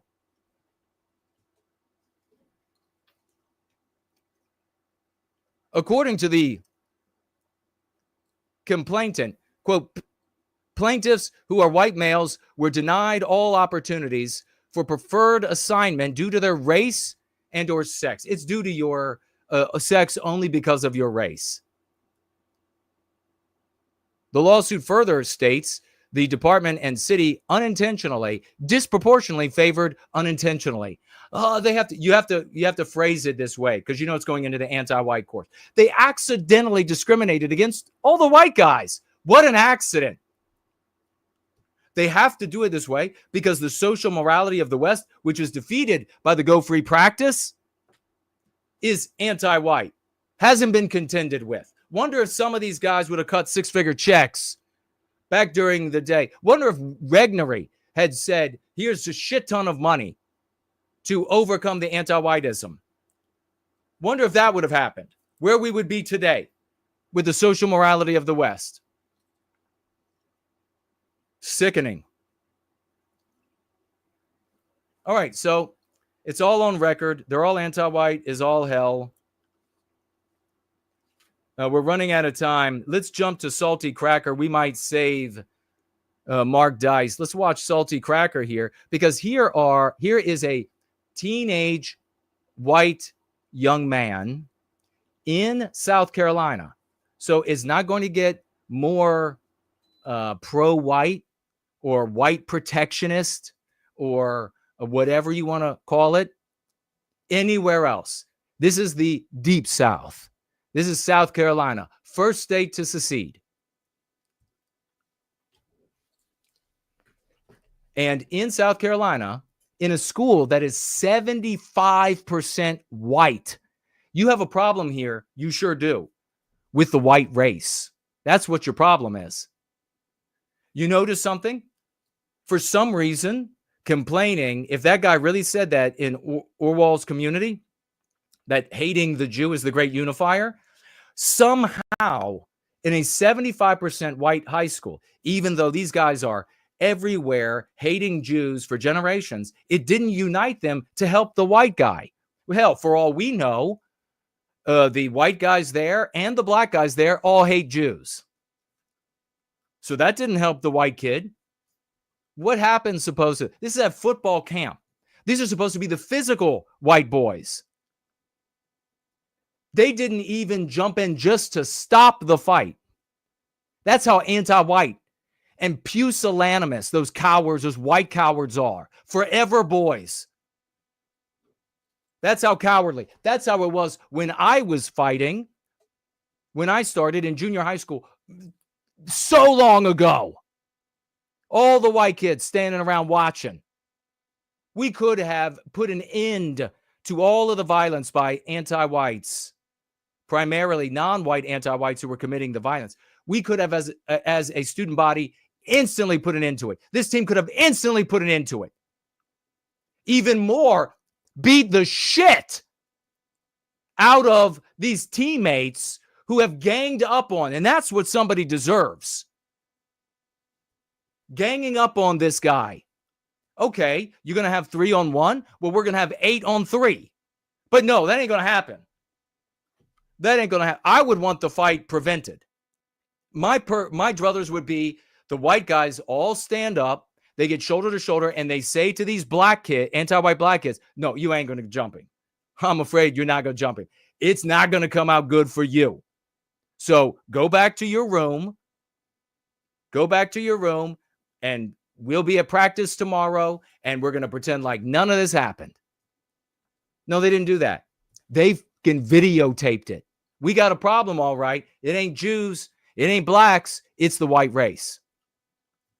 So they said that this kid wrote the N word somewhere. I thought that was the watershed moment, by the way, by so many Joel types out there that, oh, it's the watershed. Everything has changed now. The whole world has changed. Look how long has it been since Shiloh. Look how many beatings, maimings have occurred. But those are the watershed moment. Everything changes. Don't listen to these people. So they said, well, he claimed in a Snapchat conversation that he used enter. Well, they couldn't find it, but that was the reasoning for jumping him. If I had a kid, I'd have to give him the talk, Abe, right? I keep seeing people like, first of all, does Whoopi Goldberg even have kids? Whoopi Goldberg and Sonny Hostin, all of these BIPOCs keep telling everybody that they've got to have the talk with their kid because obviously this video has 120,000 people listening to Salty Cracker. 120,000 people who are going to be repeating BIPOC. No wonder we are where we are. who white supremacist cup is out there always in the shadows waiting to kill them. Well, white people are going to have a talk of their own, I guess, because we keep seeing a bunch of videos where a magic N-word, right, is uttered. An N-word in downtown Cincinnati at a jazz festival by a white person. Right? Out of the million of people recording that event, not a single person has the dude saying the magic word. And then here you got a high school kid getting jumped by a bunch of other high schoolers because he put the N-word in a group chat. Oh, wait, they couldn't find it. But anyway, no, still listen. He thought about it. He thought about it. Professor Xavier, who white supremacy over here? And then, so we're allowed to beat him. Where is this talk going on? Where black people are being told, yeah, you can commit attempted murder. You could go jump somebody if you. It's anti-whiteism. Think it's not black people. It's the devaluation of white people. It's white people not coming together saying, no, we have value. We're not going to allow you to victimize us. It's white people being rabid individualists. And when one of us gets attacked, they say, at least it's not me. At least it's not me. Like we saw at a Moreno there. If it were me and my wife. Or felt that they said the N-word. And that's the get out of jail free card. It's not, by the way. And this kid's family, this kid who got attacked over here is filing charges. Good. Yeah. And the big shocker he'll share is that the school didn't even throw them off the football team. You know, when I was back playing sports, you had to do almost nothing infraction. You were held to a higher standard. You were thrown off the football team. This is anti-whiteism for you. These anti-whites that jumped this teammate and stomped the shit out of him. Doesn't matter what the reason is behind it. They are not suspended. They aren't even thrown off the football team. You have to. This is a national conservative confirmed racially motivated black football players from a 75% white, 9% black D.W. Daniel High School savagely beat their white teammate at a football camp in Pickens County, South Carolina. Police say the perps accused the victim of posting the N-word online, but the accusation appears to be fake. It doesn't matter if it's fake, by the way. It doesn't matter, right? These poor, marginalized, impoverished. You see, this is the focus on blacks. Useless. POCs, right? They just used a meme pathogen. People of color excludes us from humanity. They sensed. They've got black people spidey senses. Or if you're even thinking the word. Listen, again, another case of if the kid didn't say the N-word or didn't post the N-word, he posted it now. Yep. There you go. This is definitely how you solve racism. We're going in the complete wrong direction. Legitimizing the concept of racism, which undermines white well-being. Complete wrong direction. Everybody, all the Gen Xers are sitting there going, what the hell happened? Oh, great. What do you mean what happened? This is cultural Marxism. Yeah. Oh, my God. I'm going to have to turn him off and we'll have to keep moving. It's cultural Marxism. It's anti-whiteism. Stop turning it into an abstraction that confuses the victim and the people group that are victims. This is an easy way, an easy vector of attack on this country. Yep. Stoke race relations. Yep. Take them and drive them in the complete opposite direction that they were going in the 90s. Go look at anything made in the 90s in living color, right? Early Mad TV, movies. The race relations. Everybody was making fun of everybody, and everybody was having a good time and laughing while we all did it. And race relations were at an all-time high. And no, absolutely not. For the love of God, he is so brain dead. And this is, I'm going to go ahead and speak to this, and then we'll keep moving. We'll go to a brief break. We'll come back. We'll celebrate our receipts of victories, promulgating the concepts that succeed, and then we'll move on with the lesson of the day. Whatever else you will have, whatever questions you have about anything we talked about today, we'll get to. But this is a great example of how before people are paying attention to anti-whiteism, before they're paying attention to how bad things are sociopolitically in the world, they always think it was nirvanic every single time. In the 90s, Salty here, before he married his Hispanic wife and had his Hispanic children, he wasn't paying attention. And so he thought everything, race relations in the 90s were perfect. Was it perfect? And what does this kind of focus, how does it undermine? Does it undermine? You bet it undermines. If everything just got bad, then you're going to look in the wrong place for the challenges and therefore the solutions. It didn't just get bad, you short-term memory imbecile. The 90s were full of racial conflict, for the love of God. Do you not remember the LA riots in the 90s? Race riots. LA race riots in the 90s. How about Adams Morgan in the 90s in Washington, D.C.? That wasn't even about the white race. That was between Hispanics and blacks. That was a race riot between about Hispanics and blacks. Adams Morgan, Washington, D.C. What about the 90s was also the Million Man March. And what, of course, is all of these ultimately about the white race, even Adams Morgan, because it was about a black police officer. So that's the law enforcement that is the white race presented there. So it was a race riot by Hispanics against blacks generally and the white race specifically in the form of the police department. Then you had the Million Man March. What was that all about? Anti-whiteism. Anti-white. 1 million blacks show up. And I know for all these years, they're like, well, it wasn't quite 1 million. Who cares? It was the Million Black Anti-White March is what it was. And what did they do? They decried the white race. They decried the villainy of the white race, the persecution, the exploitation. In the 90s, it was so good. Was it? What about this? The Million Anti-White Black Woman March in Philadelphia also took place in the 90s. Dipshit. How about that one? Again, it was all about the evil of the white race. Everybody was getting along. How about the Crown Heights? I think it's in New York. Crown Heights race riots. How about them? That was another set of riots that took place in the 90s. Not to mention that several times a month, every single year in the 90s, there were protests at some of the biggest universities. UCLA, Cornell, they were all anti-white. Every single one across the country. That's how good race relations were in the 90s. What about the reality that every protest that took place about unions, protests for unions, for example, the protest, what about all of the AIDS victims from Haiti that came into the United States in the 90s? The racial protests for them.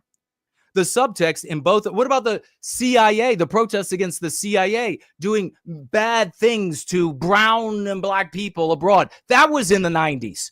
All the subtext for all of that was the white race is evil. The white race exploits. The white race is criminal. Everything was good in the 90s. You're not going to get anywhere with this level. 120,000 people in that video alone heard Salty Cracker talking about how everything was wonderful in the 90s. Race relations couldn't be better in the 90s. And now we're all wondering what went wrong. Well, what went wrong is you weren't paying attention. What went wrong is when you started paying attention, you started seeing how bad it was. Now, I want you to imagine for a minute. I'm going to be coming back in a moment. We're going to talk to all of your tags, your financial gifts. I want to get into it with you over Fuentes, over Tucker, over Holly, over all and any of this that you'd like to over Salty here. What would have happened if years ago, the ranchers, the factory owners, the real estate property owners? What if these guys and others who were privy to the practice where I explained in logical detail and I showed all of the evidence, what if they had wrote out $100,000, $200,000, $300,000 check? What if Bill Regnery, instead of giving millions to Richard Spencer and NPI and flying him around the country and putting him up in a beautiful apartment right outside of Washington, D.C., in Virginia, Alexandria, as expensive as it can get, a condo there. What if instead of doing that, they had invested in us? And also, what about the return to the land type movements of that time and all the money they invested in that? What if instead they had invested in us and we had, I don't know, a building and a staff? Would that convey some legitimacy to us? Would that make it impossible to just ignore the work we're doing? You damn well know it would. We'll be right back. You hear it in school, please remember, don't let them carry you like a river.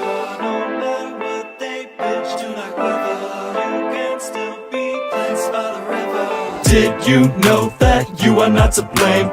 Did you know that others did the same?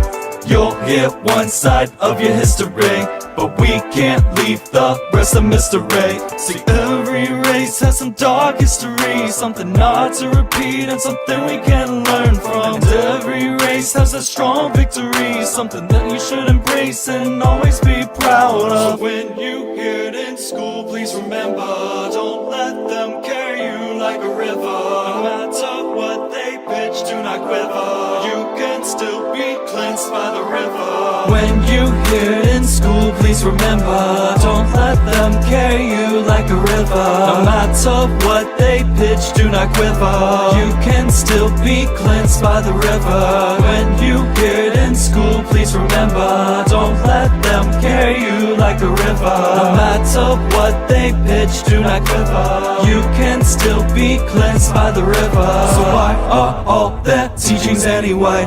Look how strongly we impacted life. See, all of us did in our unique ways. Be proud of what the fam built and never be ashamed. People enslaved our ancestors, but we hold it to them no more. Europeans fought each other, but there'll be no more brother wars. Therefore your race should be no exception. Forget reparations, not an isolated event for you. When you hear it in school, please remember, don't let them carry you like a river. No matter what they pitch, do not quiver. You can still be cleansed by the river.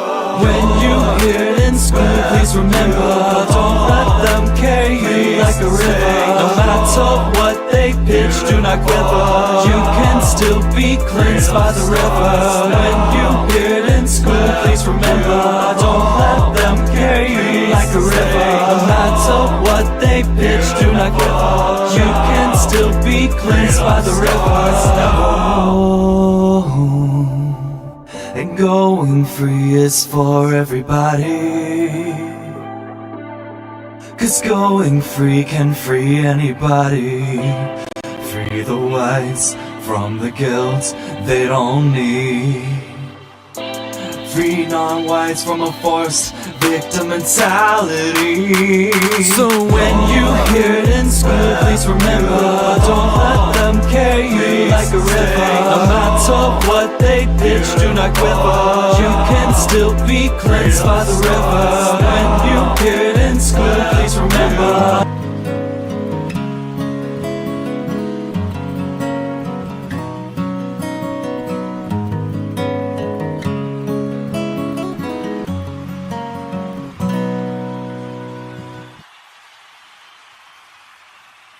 Let's get into the epic swashing, ladies and gentlemen. We're going to roll. We have a beginning of the month, so we celebrate the folks who financially gift automatically at the beginning of the month, and they are called the Honors Roll Call, and we celebrate the All-Stars of the Honors Roll Call first, and we begin with the very top of the All-Stars of the Honors Roll Call, celebrating Promethean healing. Let's hear it He is at the very top of the All-Stars on a monthly basis. If you would like to financially gift on a monthly basis and be involved as one of the honor roll call, you can do so by heading down the description, finding the platforms that we use for that service. Let's hear it for these All-Stars of the honors roll call at the very top. Promethean Healing. We also have the great, the one and only, infinitely, unceasingly, tirelessly active Marie Curie. This woman is a swashbuckling legend, nonpareil. Let's give it up for Marie Curie. We have Western Sunrise, also in the All-Stars. God bless you for that. Let me make sure I've got no more on this page in the All-Stars. We also have Joseph in the All-Stars of the honors roll call. Give it up for that hero. And continuing, we have in the rest of the honors roll call, we have Mother of Victory, Southern Bloom. Really another swashbuckling. People in these other circles, they get down on the women. The women are some of the most active and magnificent swashbucklers. We have Maverant, Zanazak, Greg, Save Western Civilization Now, King Petrus over there. And we have Ulrich. I saw Ulrich tonight, I think, in the honors roll call. Weldon is there as well. Good to see you, Weldon. We have Keep It White. I like that. We have Tiny Squeesh there as well. Wilhelm is in the honors roll call. I think, did I mention? I think I did. Western Sunrise, yes, All-Star. We have Mark in the honors roll call. June in the honors roll. Your LG in the honors roll call. Defeat Deceit and Promethean Reckoning. And to round out, we have Western Kind Wellbeing. And we have the great Dallas Molloy on the honors roll call, and Scott. Let's hear it for all of these champions in service to white well-being, ladies and gentlemen. Various ways that they are swashbuckling for the well-being of Western kind, and we salute them. This is one of the ways. Hey, they're doing the thing that these white guys with money that they should have done years ago, and they're still not doing because they're losers. These are the actual heroes of Western kind. God bless every single one of you. I want to keep the celebration going for Franklin and Biospirit of the West, who gathered up victories for us to celebrate, and all the hard work that both of these heroes do, swashbuckling in service to white well-being, Franklin and West. Quadruple 07s, raucous emojis, crowns, ladies and gentlemen, cacophonous emojis, crepitant emojis. I'd like to thank Franklin and West, as well as Hoyt McCoy, the Ivan, the Tree Godfather as well, all showing up to swash on Trump Jr.'s live stream, doing a completely epic job swashing over there. God bless you guys. That's how we get to the number one man, and how we have already done it with receipts. I want to also celebrate the great, we were just talking about her, Southern Bloom, ladies and gentlemen, for the White History Month. White History Month that she took it upon her own initiative to carry out on X. She did a sensational job. She does this every single year. This is what I call situational leadership. She saw something that would be good and powerful, focusing on our people in a positive, white positive way, without any animus or negativity for non-white people. She carried it on every single day. So show this lady some love. Really show her some love. Get her some flowers. Get her lots of flowers in the live chat for Southern Bloom. What a service that is to our people. Keep it going for the great journalist Cindy Bin, who is battling the censors like you wouldn't believe, and she's coming out on top. Like, she's bloodied, she's winded, but she's battling, and she's there. And she just did another one of her glorious spotlights. I showed it to you briefly, of the one and only Dallas Molloy. And I got to tell you, this is her best article yet that Cindy Ben has written. You've got to check it out. I don't know if we'll have time to read it tonight, but we're definitely going to be reading this article, because you wouldn't believe it is such a perfect example of what happens here in service to white well-being, the way the practice works, empowering the individual to be able to go out in the world and be a better version of themselves for the reclamation of our destiny. Not relying on somebody else, not hero hoping, not wish listing, etc. Making heroes out of our people so that they can write their names in the stars of our story. Well done, both of you. I want to hear it for Dandy Westman. Big salutes, who I've seen make a couple of clips. Dandy, I don't know how often you make clips. I think these are clips you've made. Let's hear it for Dandy Westman. I retweeted another clip just the other day. Well done, brother, for making clips in service to white well-being. If I don't share your YouTube below, and you make clips on YouTube pretty regularly, let me know, and we'll get your information in the description as well, if it's not already there. Let's celebrate Matt Walsh, who by way of his morality and commitment to his integrity and our swashing and the pressure that creates in his audience, used in a recent video the concept anti-white 5 times. 5 times. Let's give it up for Matt Walsh. I know you're banned from using anti-whiteism, brother, but hey, I mean, you're still at least using anti-white. Let's hear it for the Tree Godfather over there on the Shade Tree today, on their space today, 2 p.m. Eastern Standard Time every day, just about. Keep an eye out for it. The Shade Tree, 250 people. 250 people. Big salutes for the hard work. Everybody who is doing there, all of the contributors, such an intelligent conversation focused on our well-being from a white positive morality. Well done. Let's also hear it for Hans de Skipper, talking about the Shade Tree. He just ran, I think it was the first time that he ran that space, the Shade Tree, and did a magnificent job being in charge. Let's hear it for the great Hans de Skipper, and who was well over 150 viewers his very first time doing it. Great work, brother. Big salutes. Let me pop up on the screen quickly our swashbuckling. There it is. Thus spoke Zarathustra. Have a read, ladies and gentlemen. Here we got to thank and we got to salute and celebrate Andrew Branca, our favorite lawyer, ladies and gentlemen. And because of his morality and because of the swashbuckling of the Tree Godfather, you might be able to see it there in the verbiage of this tweet, anti-white. He used anti-white, and we think this is the very first time.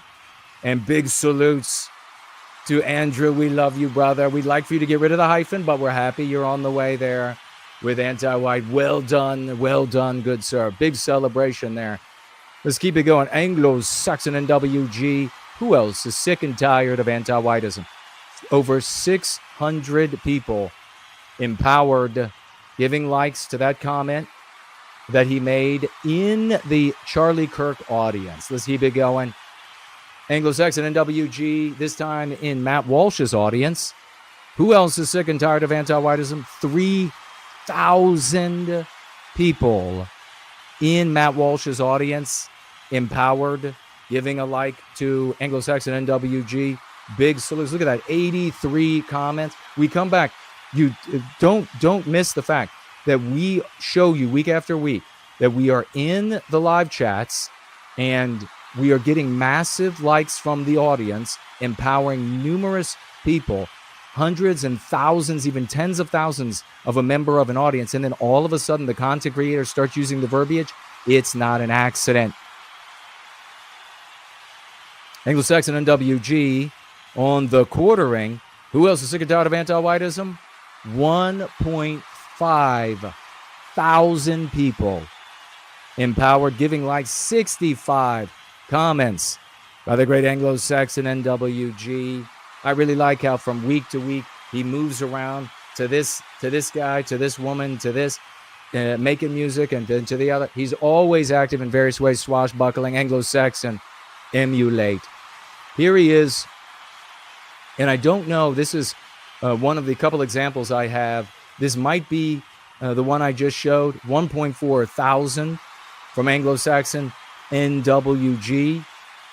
There were a couple I didn't have. Here's Cindy Ben, and I don't know who she was swashing on here, but another YouTube swash. Here she is. She just wrote that article. Here she's swashing over here. Things like this will continue to happen because of anti-whiteism. Almost 400 people in this audience empowered by that comment. The great Cindy Ben. Celebrate on your feet. Big salutes. Let's keep it going. Here you have Cindy underneath of this guy, Duck, who made a comment on somebody else's video and their community. And look at this. You have Cindy Ben there. Absolutely, that's what it all boils down to, because Duck over here says, I'm so sick of anti-whiteism. 212 people giving a like to that in whatever audience this is. I don't know Duck, but he's picked up anti-whiteism because of the work of this community. Cindy Ben coming in, supporting him, and also Masumik. The swashbucklers ride in together, ladies and gentlemen. I think the message of what anti-whiteism is starts on platforms like YouTube and then influences the public to take a closer look at it. It needs to be standard understanding that is happening before real change can occur. Everybody on your feet for both of these swashbuckling women of the West, and for Duck, who I don't know who he is, but he used anti-whiteism. Quadruple 07s for these heroes. Let's keep it going. Cindy Ben, this time we know for sure under the podcast of Lotus Eaters, getting 131 members of that audience to give a like to her comment, empowering them. This is all about white erasure, she says to that abstractionist audience. But our school district tells me that diversity enriches us. Give it up for Cindy Ben. She's down there again. We don't know how many likes she has on the other comment, but she says no focusing on the Jays or any other group of people will not help us. We need to see ourselves as a people. Genius level, ladies and gentlemen. Swashbuckling champions. Finally, I think this is Cindy Ben. Talk about being unstoppable. There's Will. We recognize Will. She's under this, says here, discrimination against straight white men is now illegal. Finally, so except it's still happening, isn't it? And in how many states? It was in fewer states where they actually had it in the law, as the audience takes a breath. In all of the other states, they just did it without it needing to be in the law, written into the law. She says this is due to anti-whiteism, the social morality. 176 people empowered, taken away from the stupidity that it's now suddenly illegal to discriminate against white people, when in reality, it's the social morality. Nothing has been fixed. Will comes in there with an amen, sister. Well, way to show up, brother. Again, we should never use the R word. Genius level by swashbucklers. Connor here on Mick O'Keefe's audience. How many people did he empower? 6,400 people were empowered by this epic meme. And what he writes here, he was essentially saying that Ireland has an obligation to facilitate its white erasure and the dispossession of the Irish people. We don't have an obligation to accept anti-white directives intended to harm and erase our people. The EU is anti-white and therefore anti-Irish. Epic meme shows the website to send people back to the source. Give it up for Connor and his epic swashing. Hundreds and hundreds of likes to that. Look at that. This is how we change the world, ladies and gentlemen. You change the language. Here he is, same meme being shared, empowering 7,000, almost 7,700. Again, hundreds and hundreds of likes in the audience of the Flair News. He says, it's the white erasure of Ireland, part of a Western-wide anti-white agenda. So perfectly genius. Celebrate this swashbuckling commander. Hans the Skipper rolling in the audience of Basil the Great. How many people in Basil's audience did he empower this week? Well, in this comment alone, 17,000. He writes, the anti-white narrative is the only narrative. Genius, pithy, perfect. Give it up for Hans the Skipper. Let's keep it going here. Hans coming in again, this time empowering people, and I am, yes, you are No's audience. 9,000 people empowered in his audience. Writing anti-whiteism does that. Genius level swashbuckling. Perfect. Look at these images. I love it. Well done. Here you have the Tree Godfather empowering 1,177 people under and in Marjorie Taylor Greene's audience. That's useless when white men are being deliberately targeted for denial in their jobs because of anti-whiteism. Shares the epic meme right here. Gives the source for the verbiage, the Go Free practice, and the website. Give it up for the Tree Godfather. Empowering. We are empowering audiences everywhere you turn, ladies and gentlemen. There it is. We put those words in Donald Trump's mouth.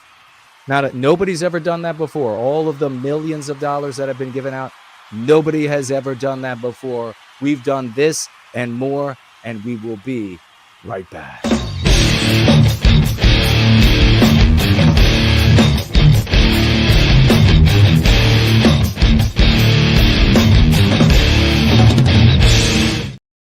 We did not share, because we didn't have time. I don't know, we might have some time. King Dice was beyond his normal epicness this past week. He says anti-whiteism like 4 times. It sounds like it's something that I could have said. We love King Dice and the work he is doing, incorporating the concepts, the lexicon, the dialectics in his wildly popular show. God bless you, King Dice. Let's hear it for the great King Mark Dice this week. So amazingly done, sir. So this guy, Mark Dice, the only time he has butterflies in his stomach is when he's eating bugs. He'll take on anything, and we love him for it. We're going to continue the celebration, celebrating those financially gifting $20 or more, and we begin with Dude Bro Moment. Keep the laudation going, ladies and gentlemen, for the inimitable Dude Bro Moment on the Dude Bro Moment platform. 50 white well-being dollars, he says, for white well-being. God bless you, sir. We're moving along quickly, folks, so we can get back some of our time. I have time for you. Hyperborean Dream over here, financially gifting on Entropy, the Dude Bro Moment platform, $25. Thank you so much, Hyperborean Dream. Let's keep the crowns going for these people. Let's keep the jubilation going for these people. He says, with that $25 financial gift for white well-being around the globe. God bless you, man. We have the Sandwich King. The Sandwich King, ladies and gentlemen, 25 white well-being dollars. Big salute. His message is a little longer, so I'm going to come back to it in just a moment. God bless the Sandwich King. 25 white well-being dollars here. Let's focus on the white race and protecting our own. God bless you, the Sandwich King. That's a great name. You were the Sporin of Sandwich, I think. Were you not? The Sandwich King. Let's see, who else do we have over here to celebrate? I don't think anymore. We will refresh here. We will see if we have anybody on Subscribe Star today. We will see if we have anybody on the other. Keep it going for the first and the last, because he just financially gifted $100. $100. The first and the last. God bless him. Show him some love. Get him some pianos. The man is one of a musical genius as you can't even imagine. He says here with those $100 for staying optimistic. God bless you, brother. Big salutes to you. Keep it going. For the cool, the Papa, the J, the Magic, another individual. So many ways he swashes in service to white well-being. Today, $20 swashbuckling. God bless this man. No swash this week on people's accounts. So he's swashing with $20. He says, so showing my support here. Big salutes. These are the best of mankind. These are certainly the best of the white race. I got to tell you, these folks, all of you, keep it going. Cool Papa J Magic, $20, $50 from Corey. Big salutes, much love. Corey is unstoppable. He says, thanks, brother. That's all he's got to say. $50 to celebrate. On our feet for these heroes. $50 for white well-being. Let me see if there's anything more to celebrate. We'll get to the other financial gifts. And I think that is all the celebration of financial gifts this week. Let's get into, actually, we will get into the mail. We will get into the mail, and we have here in the mailbag, keep your celebration going. Keep it going, because we have Randy. Randy is in here. $20 for white well-being. As sure and true as the tides of the earth. Randy is in the thaumatological mailbag with a $20 financial gift. And God bless you, brother. Thank you so very much for that. We have another piece of mail as we continue to motor along. And let me see here. I will open up this piece of mail. We will come back and we will get to the other financial gifts as well. Actually, I'll do the other financial gifts right now, and we'll come back to that lovely letter written by George. Thank you so much, George. It's great to see you, and I'll be answering your question in just a moment. We have the Sandwich King had a statement for us with his $25 financial gift. He writes, thank you for everything you do for white well-being, Jason. I changed my entropy name. Oh, he did. Okay. After realizing the unintentional double S. Oops. That's the kind of silly thing that Lil Nicky's juice-spurging boy crushers wet themselves over. So true. I'm definitely not one of them. So name change required. God bless you for that. You know what? We've had plenty people who were good folks, and they found themselves subsumed. They found themselves pressed into these other communities that were not focused on white well-being. They're told everywhere they look, that's the way. That's what you got to do. You care about white people? Well, the first thing you do is you stop talking about white people. You stop thinking about white people, and you start getting very secretive and hiding your power level and slandering non-white groups. And they end up with screen names that are objectionable. They find white well-being and they're like, I'm changing that shit.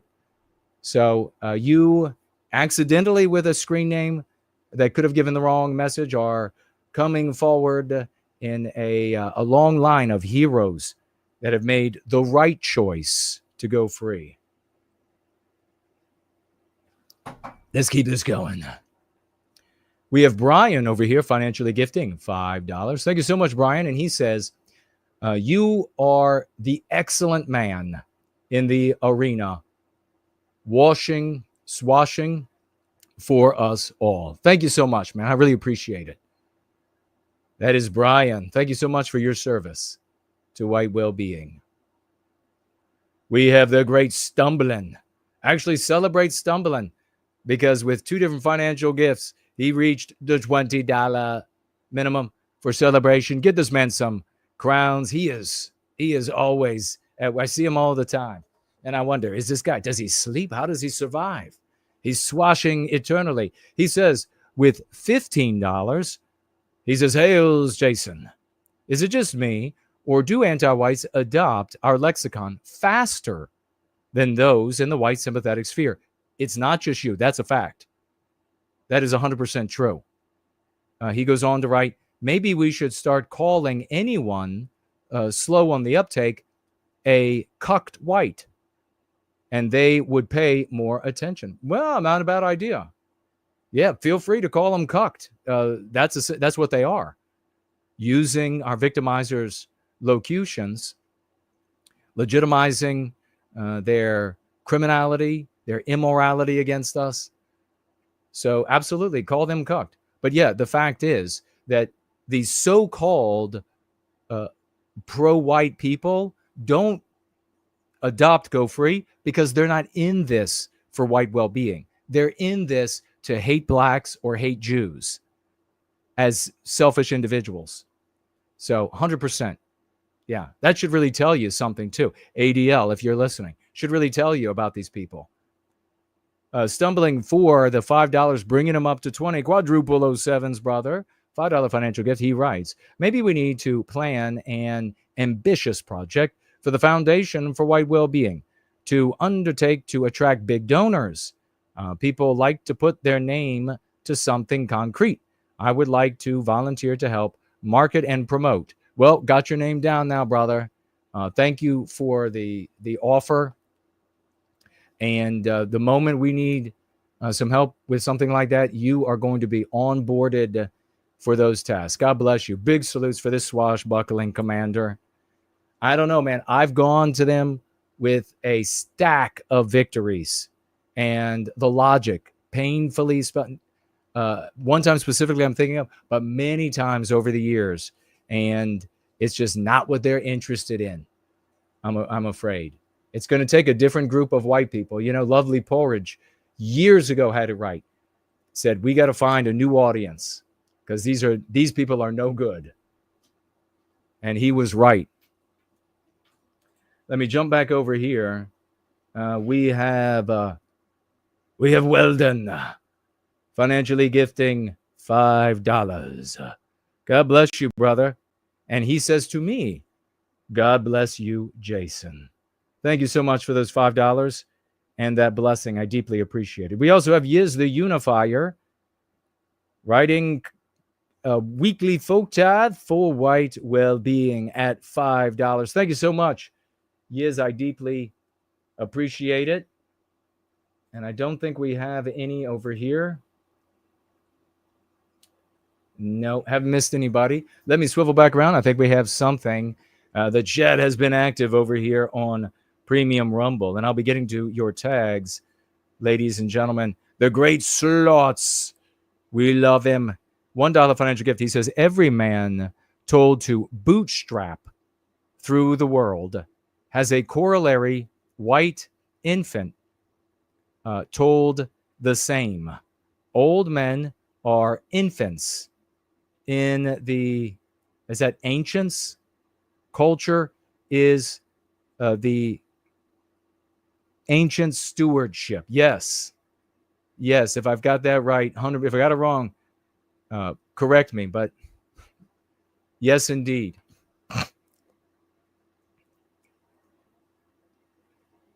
Savage Monday.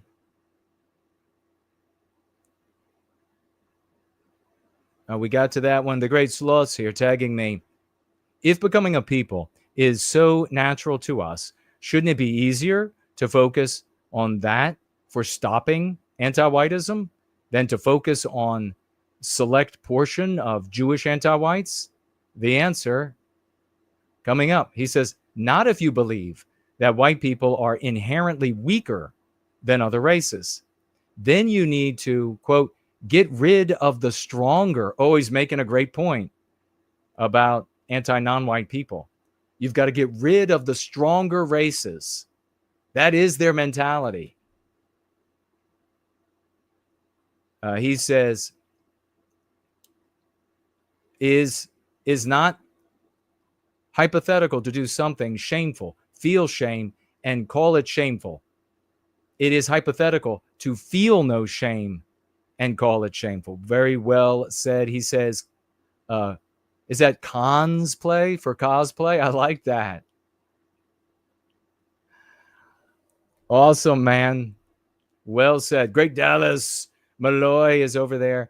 She tags me. She says, I'm extremely pissed about that too. No update or talk about the white man in Cincinnati that was beaten.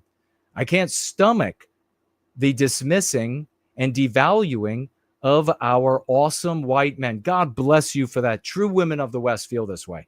True women of the West will stand up to these white boy cucks that want to cut out a space for females and say, oh, there's something wrong here. The girl got hurt. and they will put them in their place. Very well said. I'm looking for any other tags. I see aliens exist is with us. Catholic something or other is with us. Tag me as No White Guilt if you would like.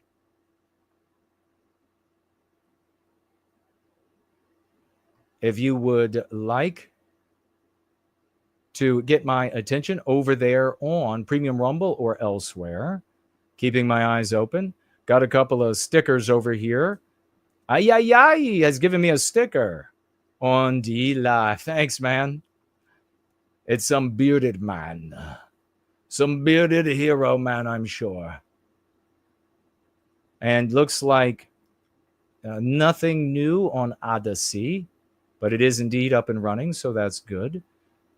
X is still up and running. Let me turn around to here. Let's give a big thank you to Fornull.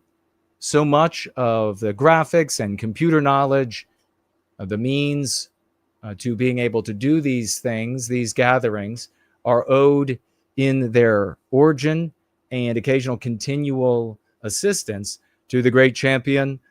Let's show some love to Fornull and his love for white well-being. Spud Ruckus is here. Dennis says, I'm juggling No White Guilt and work again tonight. Got to get back to work. These are our heroes. This is how we're working. We got to give our time elsewhere, but we're swashbuckling. You're not here because you're boy crushing, living in a basement. Let's go ahead and have a look at the wonderfully written letter by George. He says, Jason, you are a true warrior for the white race. And then I don't know, I'll just say the letter R for right now, because I don't know if I can. Let me know if I can say both your names together. I don't want to give away the game. So R and I have so much love and respect for you. Jason, you are to us one of the rarest people in this world. You are so sincere and genuine. One night, about 8 months ago, I was going through the menu on YouTube and happened to see your podcast, fell instantly in love with what you were saying about what is actually happening. Told R the next morning, and we have been watching ever since. I want to stop right there for a moment. Not going to read the entirety of the letter. We definitely don't have time, but I'm going to get to your question. But thank you so much for that appreciation. It is these tokens of appreciation that we give to each other for our service to white well-being that no one is making us do, that we're not making a living off of, that we've been doing year after year after year after year, that we certainly get no popularity from. We don't get celebrated, even from the people who claim to be fellow travelers, even from the people who claim to be pro-white. We're not celebrated. In fact, we're killed with silence. We're slandered. We're bad-mouthed by these people. ADL, are you listening? They don't care about the white race. So thank you so much for sharing that with me, those sentiments and that testimonial. It speaks to the kind of person you and are,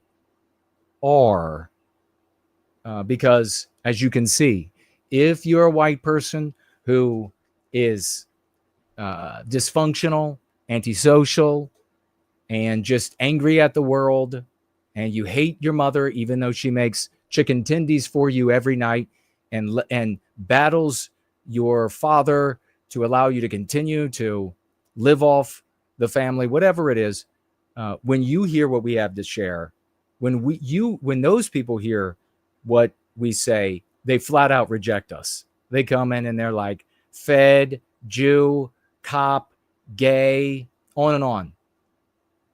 But good people see the value.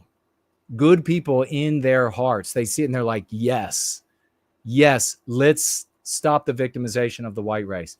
So it says a lot about the both of you. Thank you so much. I really appreciate it. He goes on with perfect print, I must say as well. Perfect penmanship. He says, where was I here? Oh, he says that he and R watched Return to the Land Wednesday or Thursday from Sky News.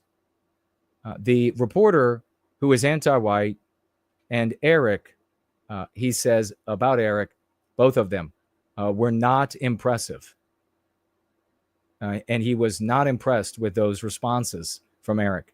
He says the anti-white reporter interviewed some people at the town as well, and their responses were not impressive either.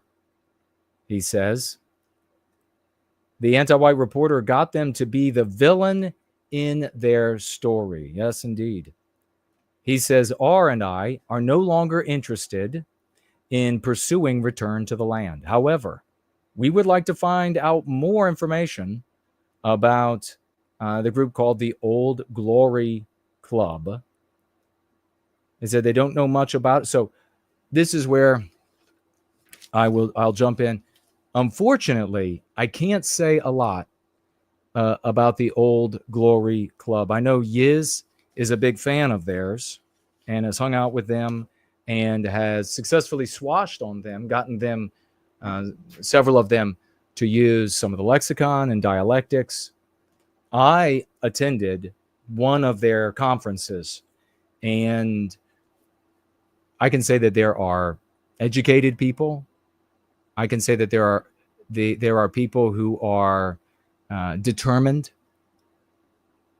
The criticisms I have are that what I see as the solution, which, as I see it from them in the Old Glory Club, is this build within this system like a parallel system, create guilds of lawyers and become grocery store owners and leaders in the community. That's not going to happen. Not that individuals won't achieve that. But in my opinion, maybe I'm wrong. But in my opinion, over the years, there was a period when we didn't have, in the white sympathetic sphere, we had one lawyer, J. Edgar Steele, essentially. And then there was this huge endeavor to build, and they built a lawyers guild, and it was able to accomplish nothing because you're dealing with the anti-white social morality, the interpretations of laws, codes, etc. in law as a consequence. So more power to these guys to network amongst each other. And if there's opportunities, there are opportunities where they can help each other out. Awesome. But wanting to build a parallel world is fanciful, and as I see it, I've seen people try it. I don't see any logic behind it, but I'm happy that they are improving their lives and they're concerned for white people in general. I see talk also that I'm very critical of in the Old Glory Club of what we've heard articulated even with the title, Surviving the Collapse. So they talk about what will come after. It's a lot of abstractionizing. It's a lot of theory. And they have a space. They have a show that if you watch Yiz, she'll tell you where to go, where you can hear them talking about academics and philosophers and the like. I see that as, again, like a non-starter. Just my criticism. Haven't seen it work in the past. Don't understand how it could work now. The other thing that I found troubling, and the final thing, and I'll move on here, is that I met, while I was there, more than a handful of non-white, Jew-spurging Fuentes supporters. And wherever there is Jew-spurging, they will come to dominate the endeavor. It's always has been that way. So it was crazy too to see so many of these Fuentesians, non-white online, and to meet them. They were Hispanic. One was black. but the others were Hispanic, and they were Fuentes supporters. So there's an element of that there as well.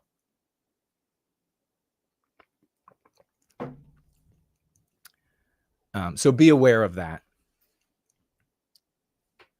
We have, let's see. Melinda King was saying for her, there was no audio on X. Is that true for anybody else on X right now? I'm sorry to hear that. Hopefully it was temporarily only for you. Let's see. Aaron says here, Aaron says there is no future with Fuentes, just straight hate, fear, and trolls. Exactly. You are, Aaron says, you are absolutely right, Jason. God bless you, Aaron. Really appreciate it. That's over there on X. Thank you, Super Good Plus, for reposting the stream, and everybody else over there who retweeted, quote tweeted, reposted. And thank you, Melinda, for letting me know about the audio. That's very curious. Let me look over here at the live chat. What is our lesson of the day? What is our lesson of the day? Well, I mentioned it earlier, and it is this notion that winning an argument equates to power. It's this unspoken notion that an argument and winning it, irrespective almost in the minds of these supporters, irrespective almost of the subject matter, winning the argument equates to societal power. And this is an extraordinarily handicapped Jerry's kids notion. And they were wonderful kids back in the day. But it's an extraordinarily low IQ notion. Winning an argument, and in this case specifically about Jews, with a reporter or with a content creator, does not equate to power. And one of the biggest reasons why, staying focused outside of the abstraction and in the world of what's actually taking place, is that this anti-Jew spurgery runs against the societal morality. It runs against it. You are invoking, of course, the Holocaust. You're invoking on and on and on. Irrespective of that, no one is going to give up their power. No group of Jewish people is going to say, well, what, these people won an argument? I give up. Think about how childish that sounds. But that is how low IQ these people are, these supporters of Fuentes. So this notion that you can find a prize fighter, a prize debater, and you can read it in their comments. They'll say it again and again, that you can find a prize debater out there, and if you just support the prize debater, and that is effectively what so many of these rich, certainly compared to me and most of us, rich white guys, would they have thought too? If we just Bill Regnery, that's what he thought. I've got this prize fighter in the form of Richard Dickey Spencer. And if I pay for him to go out there and win arguments, that'll change everything. It doesn't change anything. So you don't even have to be a basement dweller to get this one wrong. You can be a millionaire and get it wrong. And that's what you see with so many whites, wealthy or otherwise. They're getting it wrong all over the place. Let me take a look at your comments. We'll listen to a little bit more of music while I take a look at the comments. I'll cue them up over here on YouTube.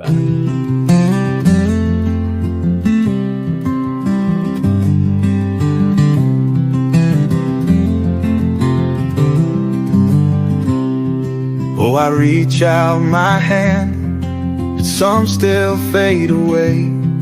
The tide pulls them under, no matter what I say. For every soul I hold, another slips the line. I feel their cries, it haunts my mind. The ones we lose, I look back every day. For everyone torn from my hands, I fight for more to stay. I look back to understand their refusal to hear that they deserve more than to disappear.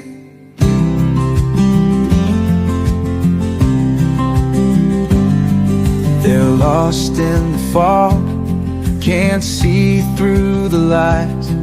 A shadow veils their earnest eyes. We build a bridge from love, but some can't seem to cross. The weight of their absence feels like loss. The ones we lose, I look back. Really beautiful piece by the great Slots. Show the man some love. Let me know if you can't hear me. Cass tagging me. She says NWG mentions multiple times in mine and my co-host space last night. Glad to have many people that enjoyed it. Thank you so much, Cass. Deeply appreciate that. Wild Spirit of the West is here, the champion. Hyperborean Dream, Cool Papa. Goofus is with us. Ivan Zaharabal. Azamut Clark, the nameless one. Great to see so many heroes. If you can hear from where you've gone, your Anti-whiteism ends with you. Watching Shapiro and others like him taught me that, quote, winning a debate didn't mean shit. Winning debates isn't the same as reaching truth. So very true. The ones we lose, I look back every day. For everyone torn from my hands, I fight for more to stay. I look back to understand their refusal to hear that they deserve more than to disappear. Land of the Fake, home of the gay. $5 financial gift. Big salutes to you. $5 financial gift says best show on the internet. Bless you for that, brother. I deeply appreciate it. To lift their soul and that their love prevail, and forgive the ones that fought, but to reach you failed.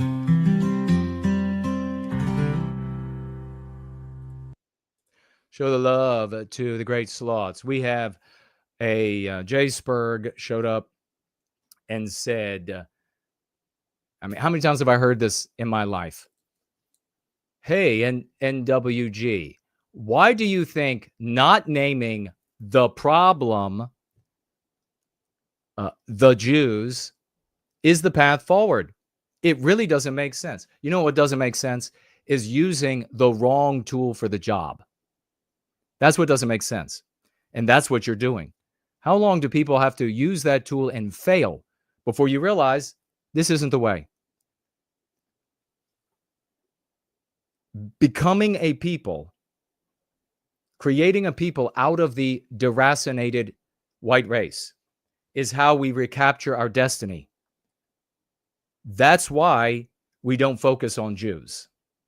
We focus on ourselves by talking about anti-whites and anti-whiteism. So the question is, how do we become a people? And then my question for you is, why do you keep suggesting a tool that doesn't make a people out of the deracinated white race? This is the challenges that the white race face in our victimization are not tantamount and accessible to your average person handling a bee nest on the porch. So you've got the source wrong, you understand the problem wrong, and you believe erroneously that you could get rid of Jewish people over the course of your life, and that somehow things will be better for white people down the line. That's your focus. Our focus is on white people and white well-being. You will never get rid of Jewish people. We have been protecting, ennobling, saving, having victories for white well-being over anti-whiteism. And everything we do here is replicable. Everything we do is scalable. So my question to you is, why do you keep droning on about a wrong tool for the job? Do you have an answer for that? Tag me this time. SM. Tag me this time with your, why do you keep using the wrong tool for the job? That's what doesn't make sense. Why do you keep using the wrong tool for the job?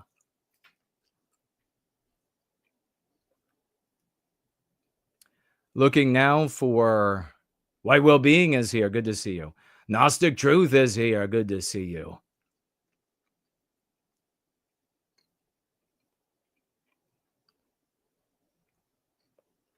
Oh, here's Melinda over here. Listening here. At least I can hear you on YouTube. Well, good. I thank you for that. I don't know what's going on X. I hope the sound is coming through for others. I wouldn't be surprised if there was or were glitch banning over on X to diminish our reach with white positivity.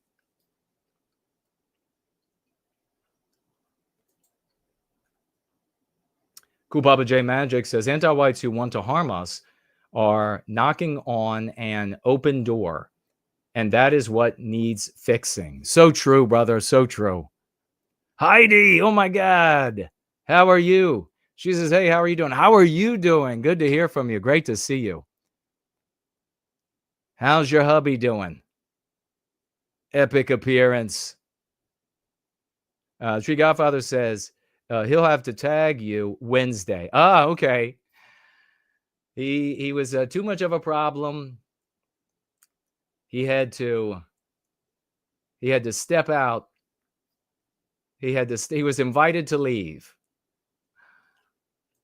Nothing wrong with that. Invited to leave because he wasn't doing the right thing. You can only imagine how fed up I am with this low IQ. And I just explained that to SM, right? That was like elementary level explanation. So accessible to everybody. How much do you want to bet? Because I've been in these conversations. How much do you want to bet? He'll retort with the exact same statement. His friends listening, the exact same thing. But, and this is what I talked about it earlier. But do you know the dudes did this? Do you know the dudes did that? I just told you that's the wrong tool to create a people out of the white race. Like, are you able to see that you can't create a people out of the white race with that incorrect tool? How many generations of failure do you have to have? So for the Jewsburgs out there, are you able to see that's the wrong tool for the job? For the love of God. Oh, a bunch of selfish individualists will come together and they will eject and disenfranchise this group that a percentage of whom show up, their billionaires show up to obliterate any victimization of their people. But selfish individuals are going to come together and they're going to talk them out of it. Get real. Get a life. How pathetic.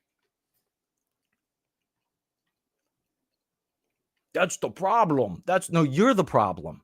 You are the problem. That's the problem. You are the problem. That notion is the problem. White well-being has been held hostage by these anti-non-whites forever. Forever. And look at the consequences. Look at the beautiful little baby boy who's being transitioned. Look at all of the rapes, the rape rates skyrocketing. You got economic situations where they're building huge swaths of homes, rooftops as far as the eye can see, all for rent. I mean, how much longer can you continue with the wrong tool? I had one guy at that last event I went to. God bless him. Dumb mother. I swear to God. I swear to God. Dumb as rocks. Poor soul. I hope he changes his mind. Saying the same sort of shit. Actually said to me, and I hope he changes his mind and goes right. Actually said to me about Shiloh Hendricks. Well, what'd you expect her to do? Like aggressive. Look, what'd you expect her to do? What did I expect her to do? Unbelievable. Unbelievable. Sure, she should have called him that, and then odds are she would have ended up. She came out smelling like a rose by pure luck. She could have ended up like that high school boy. She could have ended up like the guys and gals in the street in Cincinnati. Could have ended up like that guy who went into the black bar shouting, enter this and enter that. Hey, sodomized on the ground while he's semi-conscious with some sort of object. Could have ended up like that. But what did I expect her to do? These people, useless.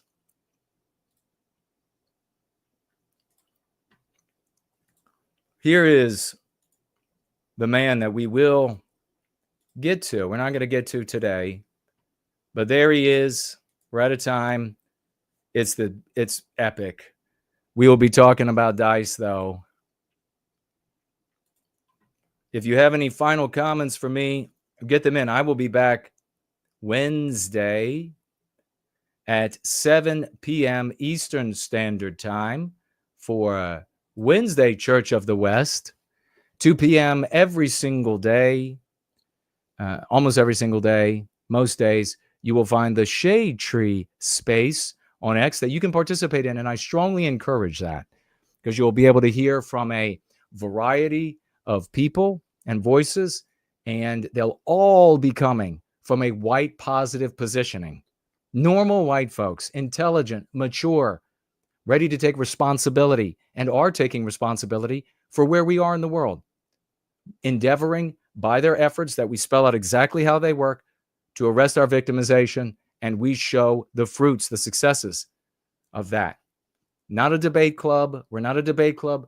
We're not bouncing around ideas about what happens after the collapse. We're 100% not abstractionists. We're not going to be at any point anti-non-white. Check it out and then do your part. Get involved. It feels like coming to a real crunch here, says Gnostic Truth. Quote, let my people go free. Is the scripture spoken? Freedom from the false lead of pseudo guilt for the real lead of responsibility. Well articulated. Thank you for that. Yes. Best friend of Jesus is with us. Good to see you again. Heidi says she's doing good. They're doing good. There's been a lot going on. I'm glad to hear it. I hope it's all good things. C is with us. All right. One more quick look over here. It's been a roller coaster of a Sunday gathering, Church of the West, with your hierarch. So many victories. So many of you are amazing people. And you have decided to be the heroes in our story, taking up the pen, writing our own story. Hartza over here on D Live just donated 1 lemon. Thank you so much for that, Hartza. Really appreciate the little cryptocurrency on D Live. Thank you for that. Taking up the pen. You can really read that too in Cindy Ben's piece where she had interviewed Dallas. Taking up the authorship of our own story. The story is determined by the lexicon and the arguments that are used. The anti-whites have to speak to us in the language that we speak because they need to propagandize us.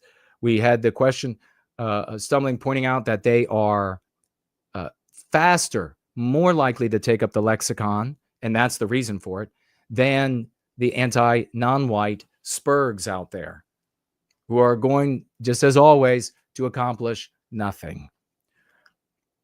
We pick up the pen, we write our own story. The anti-whites are compelled to speak to us in that language because they still have to propagandize us. And by that means, we promulgate the curative contagion of the Go Free dialogic, and we recapture our destiny. It's that simple. Spreads like the scent of a rose across the white population. We would have already accomplished so much more if it weren't for all of the people who have held pro-white sentiment and advocacy hostage for so many generations. We are not going to allow that anymore, never backing down from them. They can be anti-Jew. They're not pro-white. End of that conversation. We are the people who do that. That's our lane, and we prove it every day. We wake up in the morning, we take charge of our life, and we advocate for white well-being. We appreciate you, Jason, says AOC. Thank you so much. Appreciate you as well. It's an honor to stand shoulder to shoulder with all of you in service to white well-being. Love you all as always. Let's go free.